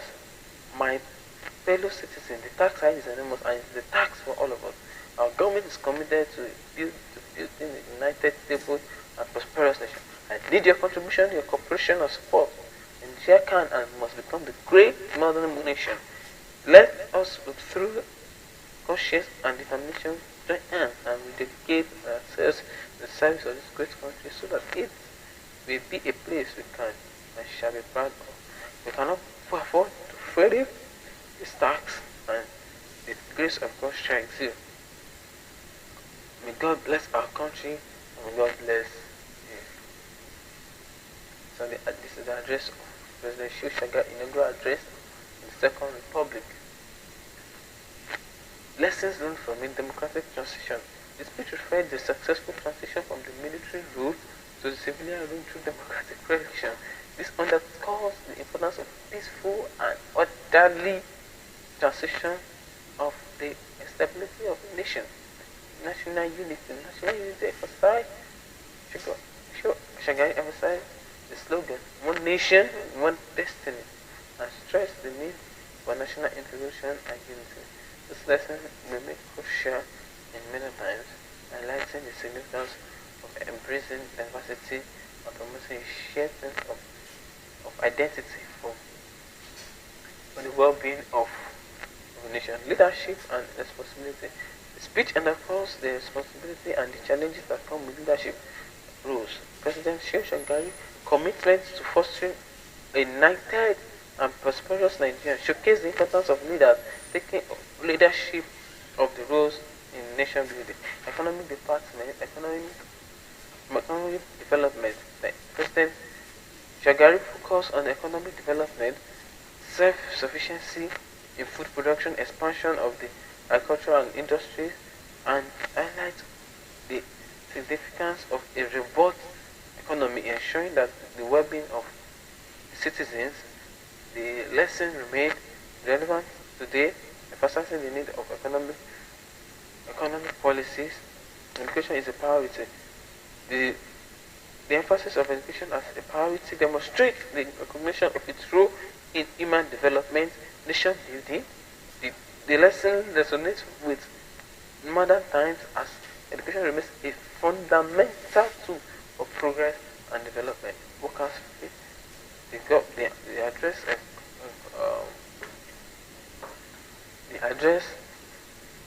acknowledges the address acknowledges the importance of wages and law conditions. Why also stressing the need for productivity and balancing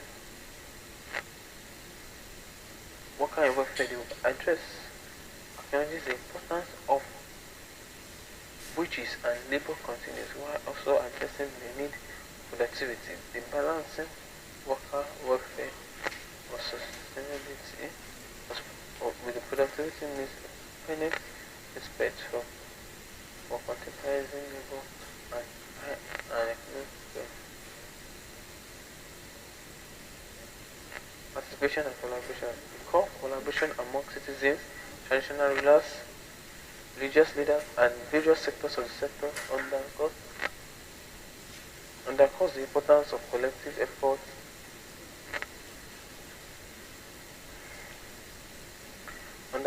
underscores the importance of collective effort in achieving national goals.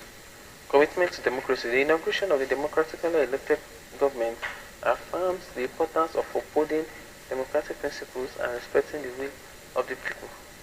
This lesson holds true today as democratic values continue to guide governance. Vision for progress. The speech reflects a vision for progress and a better future. It serves as a reminder that leaders must articulate a clear vision and set plans.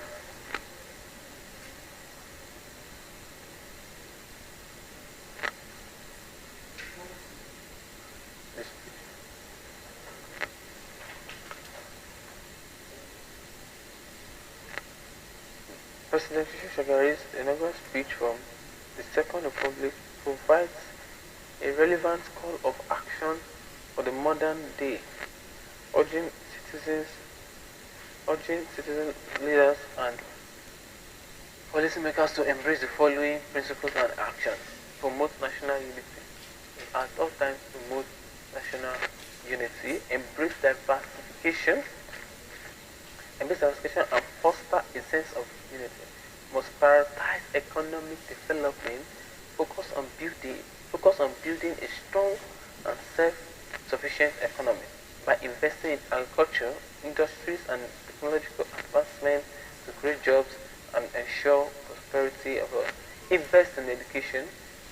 Recognize education as a cornerstone to progress and allocate resources to improve educational infrastructure and train teachers and provide quality education. Responsible for foreign exchange. Uphold a foreign policy that promotes African solidarity, justice, human rights, and regional stability. Collaboration and participation. Engage citizens, traditional leaders,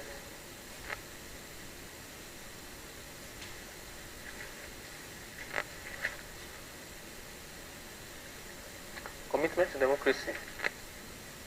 Uphold democratic principles.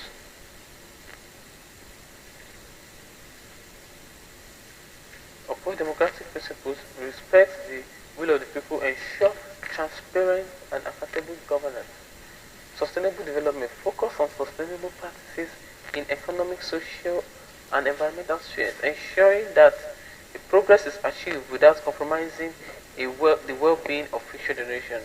Visionary leadership, we should articulate and ensure that we put people that are visionary to be our leaders.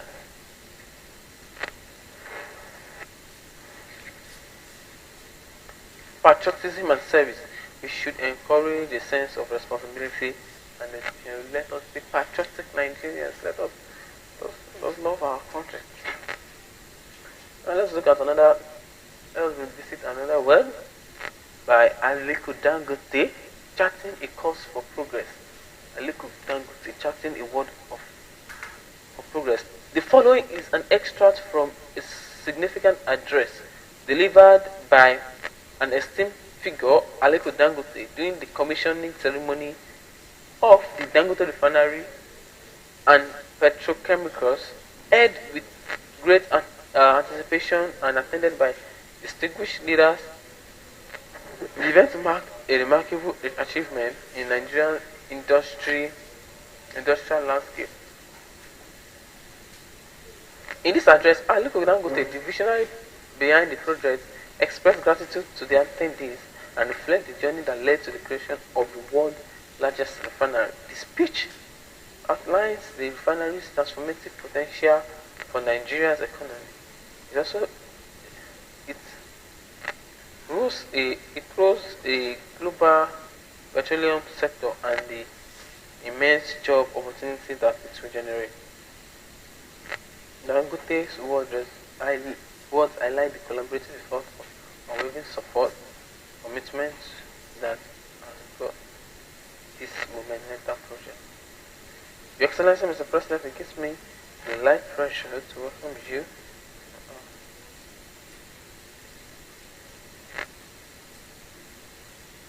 You may recall that just a few years ago you were yet to commission the 3 tons fertilizer plant, and you graciously accepted my invitation to respond to the position. On behalf of the board, management, and staff of Dangote Industries, I want to extend our thanks. I wish to extend our deep appreciation for this great honor done to us. We are also highly honored to have you with us this morning with the President of Ghana, His Excellency, the President of Togo, His Excellency, Mr. Faye, the President of Senegal, and the President of Nigeria, and other distinguished leaders representing various countries. Your Excellency, we thank you. Your Excellency, we thank you.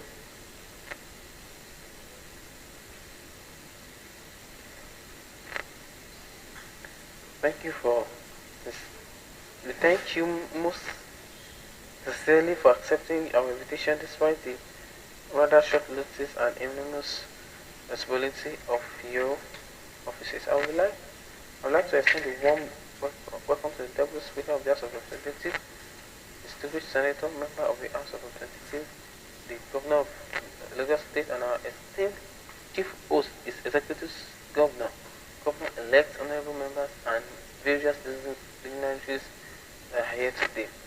The Group Chief Executive Officer of the Nigeria National Petroleum Corporation, Malam Kari, and other esteemed members.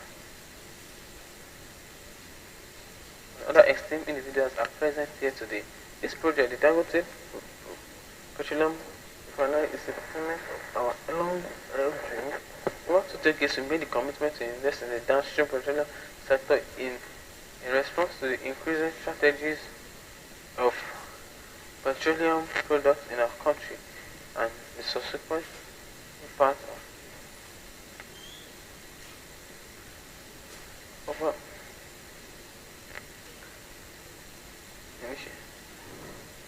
Initially, we considered acquiring brownfield refineries under the commercialization program of 2007, but that did not materialize. So we commenced in investing in a greenfield machinery.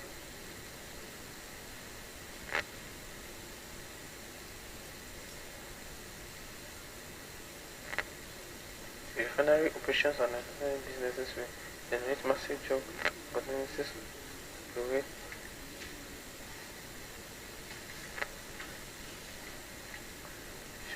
environmental safety. This commissioning ceremony marks the beginning of an exciting journey for Nigeria oil and gas industry. The cement of Catalonia marks transforming Nigeria from net importer to next exporter.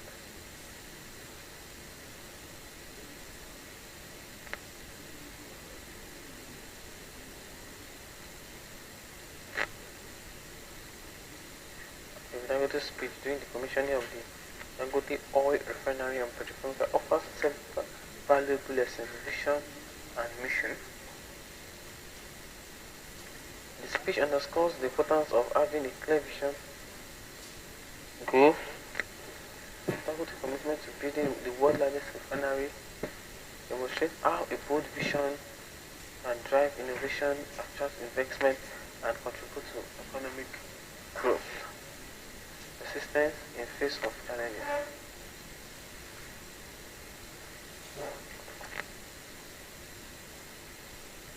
Dangote's acknowledgement of the challenges facing the project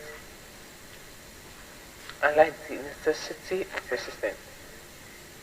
He mentioned the doubt and difficulty, but emphasized determination and the right support and lead to overcoming even the most doubting circumstances. Collaboration and partnership. The speech underscores the significance of collaboration and strong partnership. Dangote expressed gratitude to various stakeholders, including the government officials, financial and technical experts for their support. This demonstrates the value of building strong relationships and working together to achieve complex goals. Adaptability and resilience. The reference to adapting the business model after initial setback illustrate the importance of adaptability and resilience. Dangote's willingness to break and retake the approach when faced with challenges showcase the ability to learn from failures and make strategic agreements. The public-private partnership collaboration. Dangote gratitude to government, agency, and officials emphasize the importance of private-public collaboration. Economic transformation and job creation. We should know that the creation will definitely create jobs for the people in that community. Environmental responsibility. Now it is Dangote's environmental responsibility to take care of the environment in that place. That's what we're doing. The burning for there. We want to be better and safe people. We have to take care of the place. Leading of example, improvement of critical infrastructure.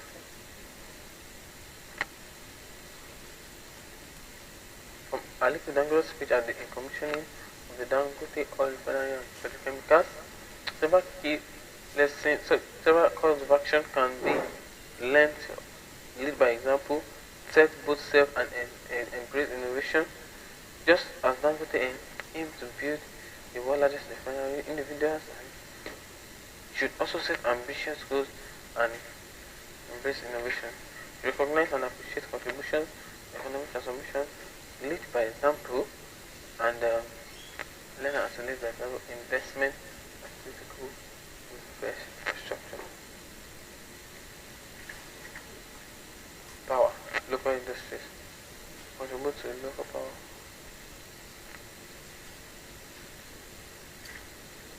Controversial annulment of controversial annulment in Ibrahim Badamasi Babangida. Controversial annulment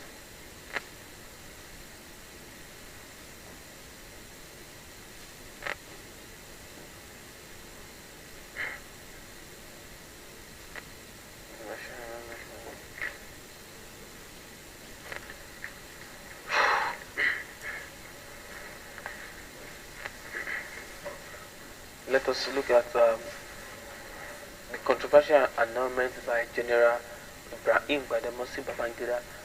The speech delivered by General Ibrahim Badamasi Babangida, Nigeria's head of state during the June 12, 1993 elections, remained contentious and deeply divisive moment in the nation's history.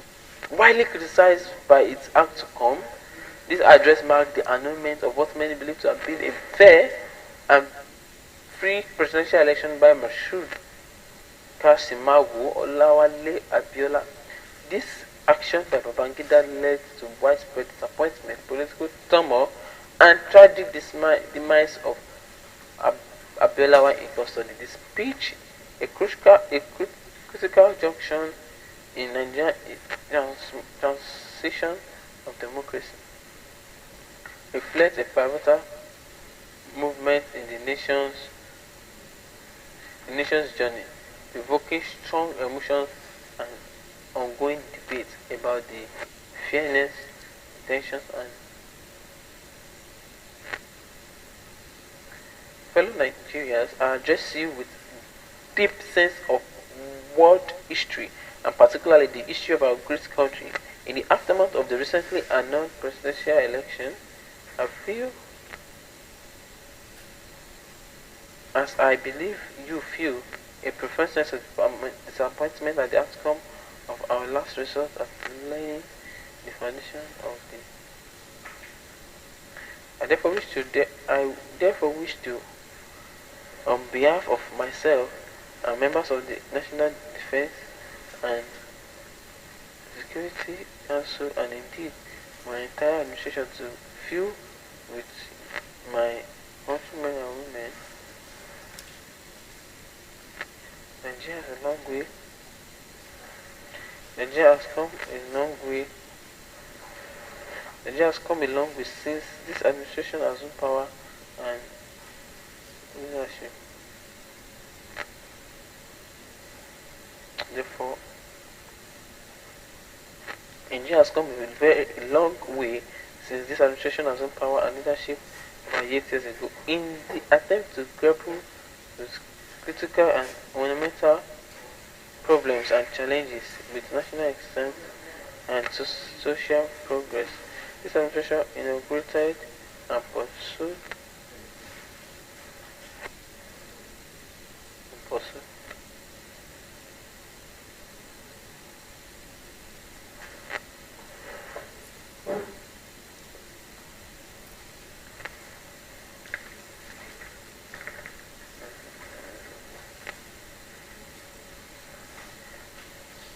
with a sense of world history, particularly the history of our good country in the aftermath recently announced election. I feel as I believe you yourself feel a profound sense of disappointment at the outcome of the last effort at the laying of the foundation of a viable democratic system of government in Nigeria. I therefore wish, on behalf of myself, members of the National Defense Security Council, and indeed my entire administration, to feel with my fellow countrymen and women at the cancellation of the election. It was a rather surprising experience in the course of trying the last election. India has come along with the administration has the power and leadership over this. This is certain.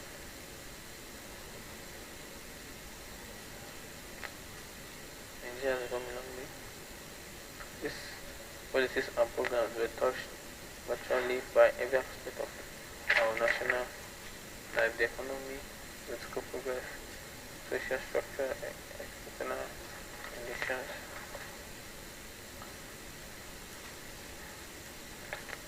That I understand that in understanding the section, formulation, and execution, these policies and programs are not yet sound.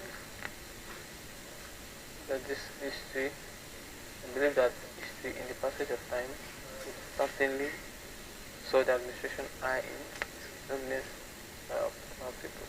Let me also express my deep conviction that the social strategy of the structures and I believe strongly that in understanding conception, formulation and articulation, these policies and programs are not only sound but also comparatively unaccessible. I believe too that history, with the passage of time, will certainly score the administration eye in the governance of our people. Let me also express my deep conviction on the core strategy structure of my reform policies and programs as enunciated in 18.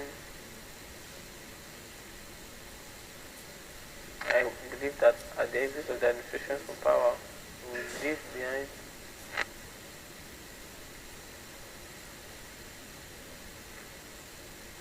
the days have gone for good where men and women took to government establishments for employment and for benevolence. Administration has built the foundation which will take Nigerians away from their previously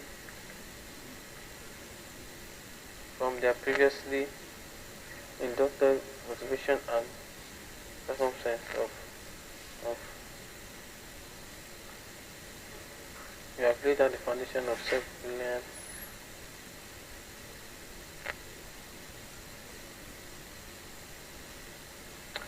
started a new basis in our country in which economic liberation will continue to flourish alongside democratic force and the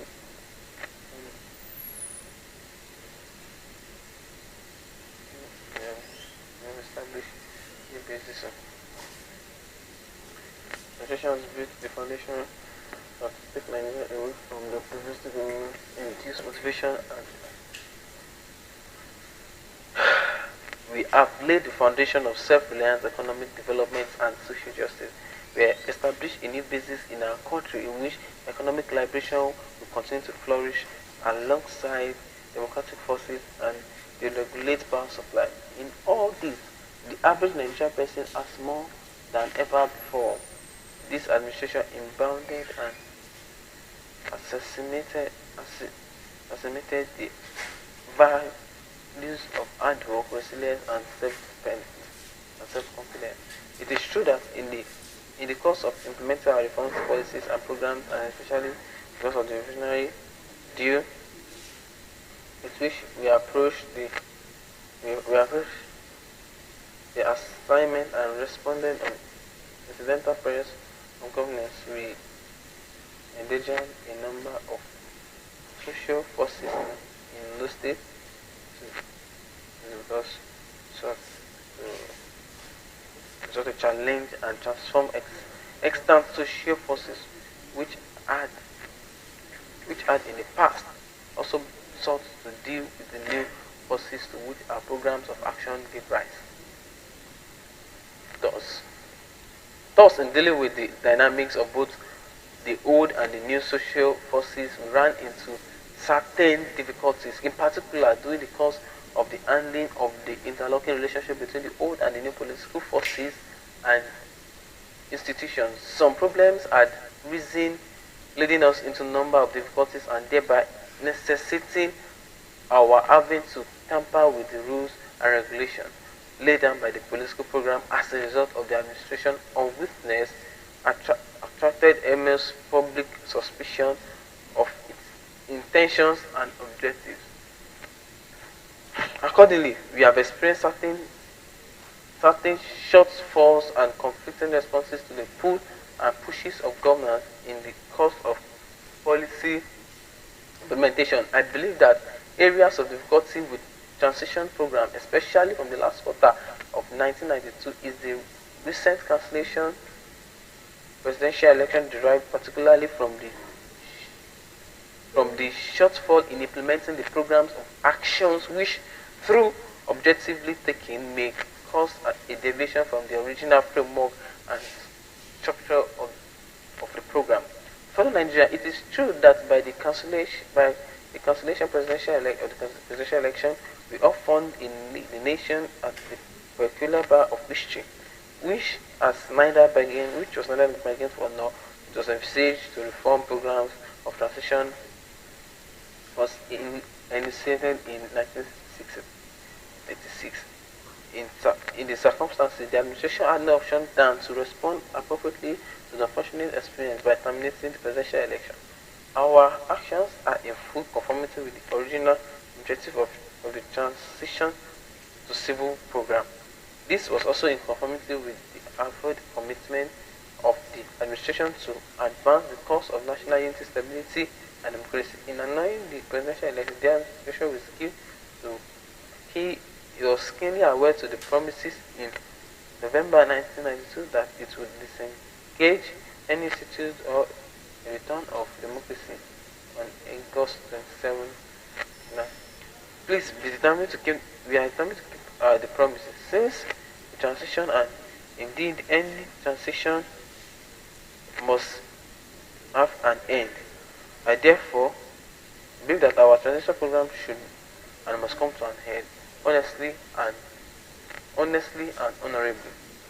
History will bear witness that as an administration, we have always striven in our policy decisions to build the foundation of lasting democracy. Lasting democracy is not a temporary show of excitement or manipulation by an over-articulated section of the elites and the captive audience. Lastly, democracy is a permanent digest to nurture the soul of the whole nation and the political process. Therefore, it is logic that we always insisted upon the lasting democracy must be equated with political stability informed by our sad experience of history. We require not a sort of foundation for lasting democracy. As our administration cannot afford to leave Nigeria into a third republic with healthy concussion in its democratic health, Nigeria must therefore confront her own reality. She must resolve her problem with her existing models of democracy. And Nigeria must therefore confront her own reality. She must solve her problem, notwithstanding the existing models of democracy in other parts of the world. In my address to the nation in October 1992, when the first presidential primaries was cancelled, I had cause to remind our countrymen and women that there is nothing in the world in which the practice of democracy is the same, even if the practices are similar. And for countries sharing the same intellectual traditions and cultural foundation, the history of our country is not the history of any other country in the world which is either practicing advanced democracy or struggling to lay down the foundation of democracy. In spite of the uniqueness and the peculiarities in Nigeria, there are certain prerequisites which constitute an irreducible minimum for democracy. Such essential factors include a free and fair election, unconstrained expression of voters' preference in the election, respect for the electorate as unfettered final arbiters in elections, absolute respect for the rule of law, for Nigerians you would recall that it was precisely because of the presidential primaries of the last year did not meet basic requirements of free and fair election that the armed forces ruling had a good reason to cancel those primaries. The recently announced presidential election was similarly affected by these problems. Even before the presidential election, and indeed at primary conventions, we had full knowledge of the bad signals pertaining to the enormous breach of the rules and regulation of the democratic election. But because we are determined to keep faith with the deadline of the 27th August 1993 for the return of civil law, we overlooked the reported breaches, and unfortunately these breaches continued into the presidential election of the June 12, 1993 election with an even greater proportion. There were allegations of irregularities and other acts of bad conduct leveled against the presidential candidate, but the NEC went ahead and cleared them. There approves as well as document evidence for widespread use of money during the party primaries as well as the presidential election. These are the same bad conduct for which the party presidential primaries in 1992 were cancelled. Evidence available to government put to total of money spent by the presidential candidate at 2,100,000,000 naira. The use of money was again the major cause of undermining the electoral process. Both these allegations and evidences were known to the National Defense and Security Council before the holding of the June 12 election. The National Defense and the Security Council overlooked these areas of problem in a determination to fulfill the promise to hand over to an elected president in due date. After the tremendous negative use of money during the party primaries and presidential election, there were moral issues which were also overlooked by the Defense and National Security Council. There were cases of documented and confirmed conflicts of interest between the government and both presidential candidates, which would compromise their position and responsibility which they were to become president. We believe that the politics and the people were not end in themselves. Rather, service and effective amelioration of the condition of our people must remain the true purpose of politics. It is true that the presidential election was generally seen to be free, fair and peaceful. However, there are a fact of whole array of electoral malpractice virtually in all the states of the Federation before the actual voting began.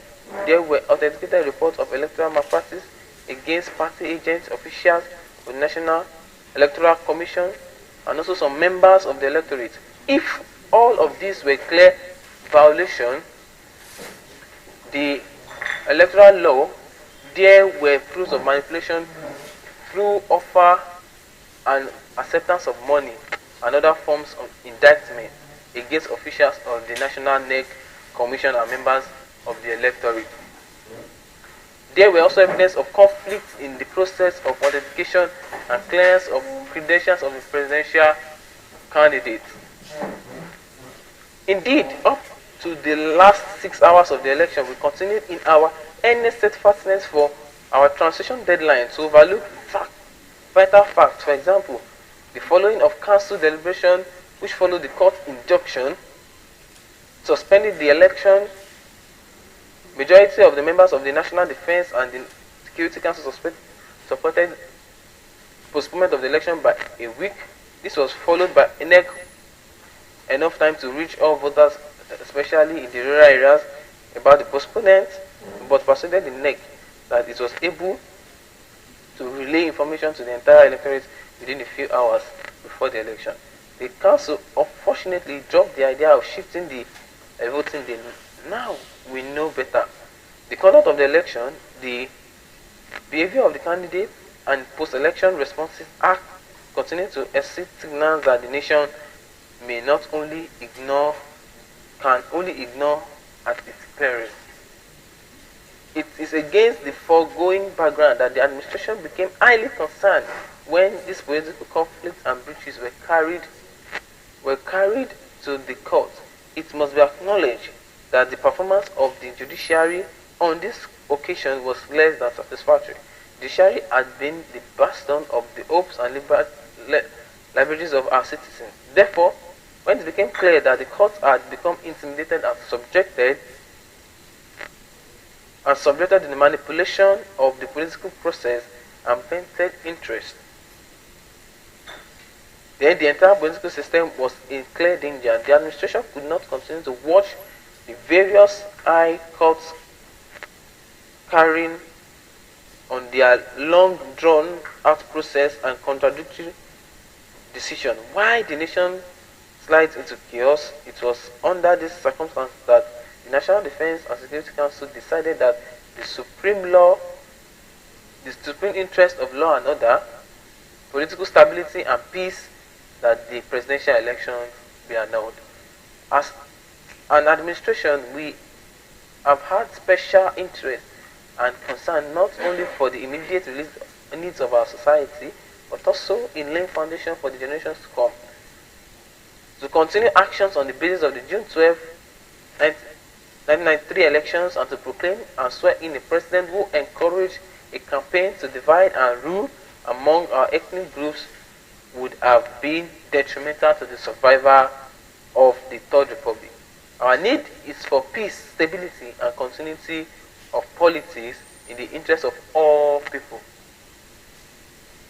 Fellow countrymen and women, although the National Electoral Council and the Center for Democratic Studies officially invited foreign observers for the presidential election, the administration was also considered it as important as a democratic society that our activities and the electoral conduct must be open not only to the citizenry of our country but also to the rest of the world. In spite of this commitment,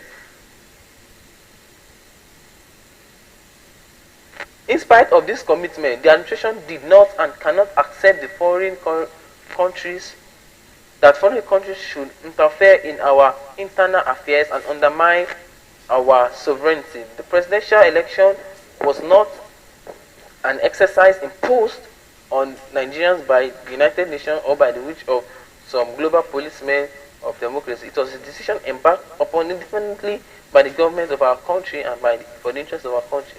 It's because we believe, just like other countries, that democracy and democratization are primary values which Nigerians should cultivate, sustain and consolidate as to enhance freedom, liberty and social development of the citizenry. The action of these foreign countries are most unfortunately and highly regrettable.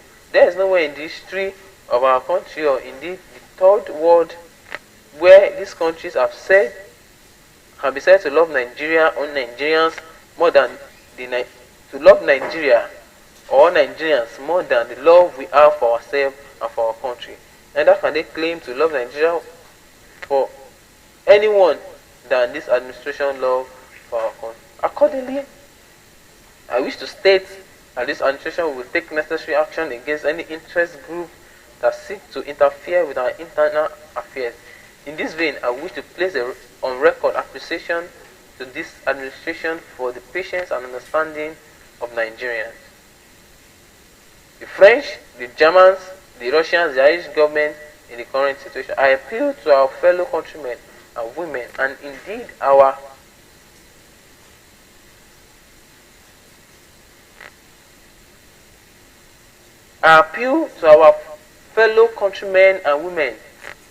indeed our foreign distractors that they should cultivate proper understanding and appreciation of the peculiar history, circumstances, and development of our country, and the determination not only for this administration but indeed for all Nigerians to resolve the current crisis. Fellow Nigerians, the National Security and Defense Council has met several times since June 12 election. The Council has fully deliberated not only to have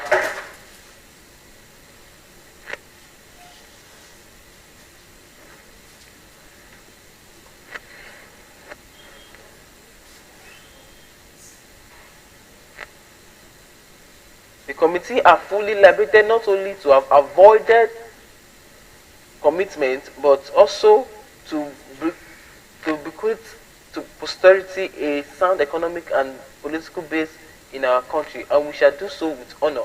In our deliberations, we have also taken note of several extensive consultation with other members of this administration and with officers and men of armed forces and with well-meaning Nigerians, leaders of thought.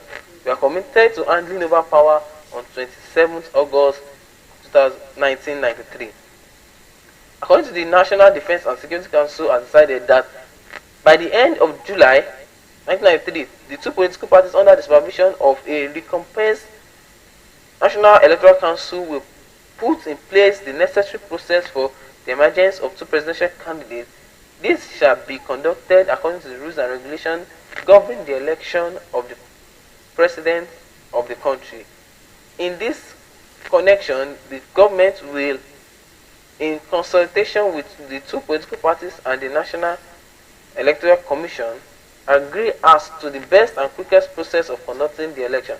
In light of our recent experience and given the mood of the nation, the National Defense and Security Council has imposed additional conditions as a way of widening and deepening the base of electing president and sanitizing the electoral process. Accordingly, the candidates for the coming election must not be less than 50 years, have not been convicted of any crime, live by act of faith and practice in the corporate existence of Nigeria, possess record of personal corporate business interests which do not conflict with national interests, have been registered members of either the two political parties for at least 1 year to this election, all other previously banned from participating in transition process other than those with criminal records are hereby unbanned. They can therefore participate in the electoral process. This is in a view to enriching quality of candidature for the election, and at the same time, lap the leadership resources of our country to the fullest. The decree of this effect will be promulgated. Fellow Nigerians, I wish to finally acknowledge the tremendous value of your patience and understanding, especially in the face of national provocation. I urge you to keep faith in the commitment of this administration. I enjoin you to keep faith in the unity, peace, and stability of our country, for this is the only country that we have and we can call our own. Nowhere in the world, no matter the promptity and indictment of foreign countries, can Nigerians ever be regarded as first-class citizens. Nigeria is the only country where we must therefore renew our hope in Nigeria and faith and confidence in ourselves for continued growth, development, and progress. Thank you. The speech by General Muhammad Badamasi by Ibrahim Badamasi Babangida announcing the annulment of the June 12, 1993 presidential election holds several lessons, particularly in relation to negative consequences that arise from a controversially widely acknowledged negative impact.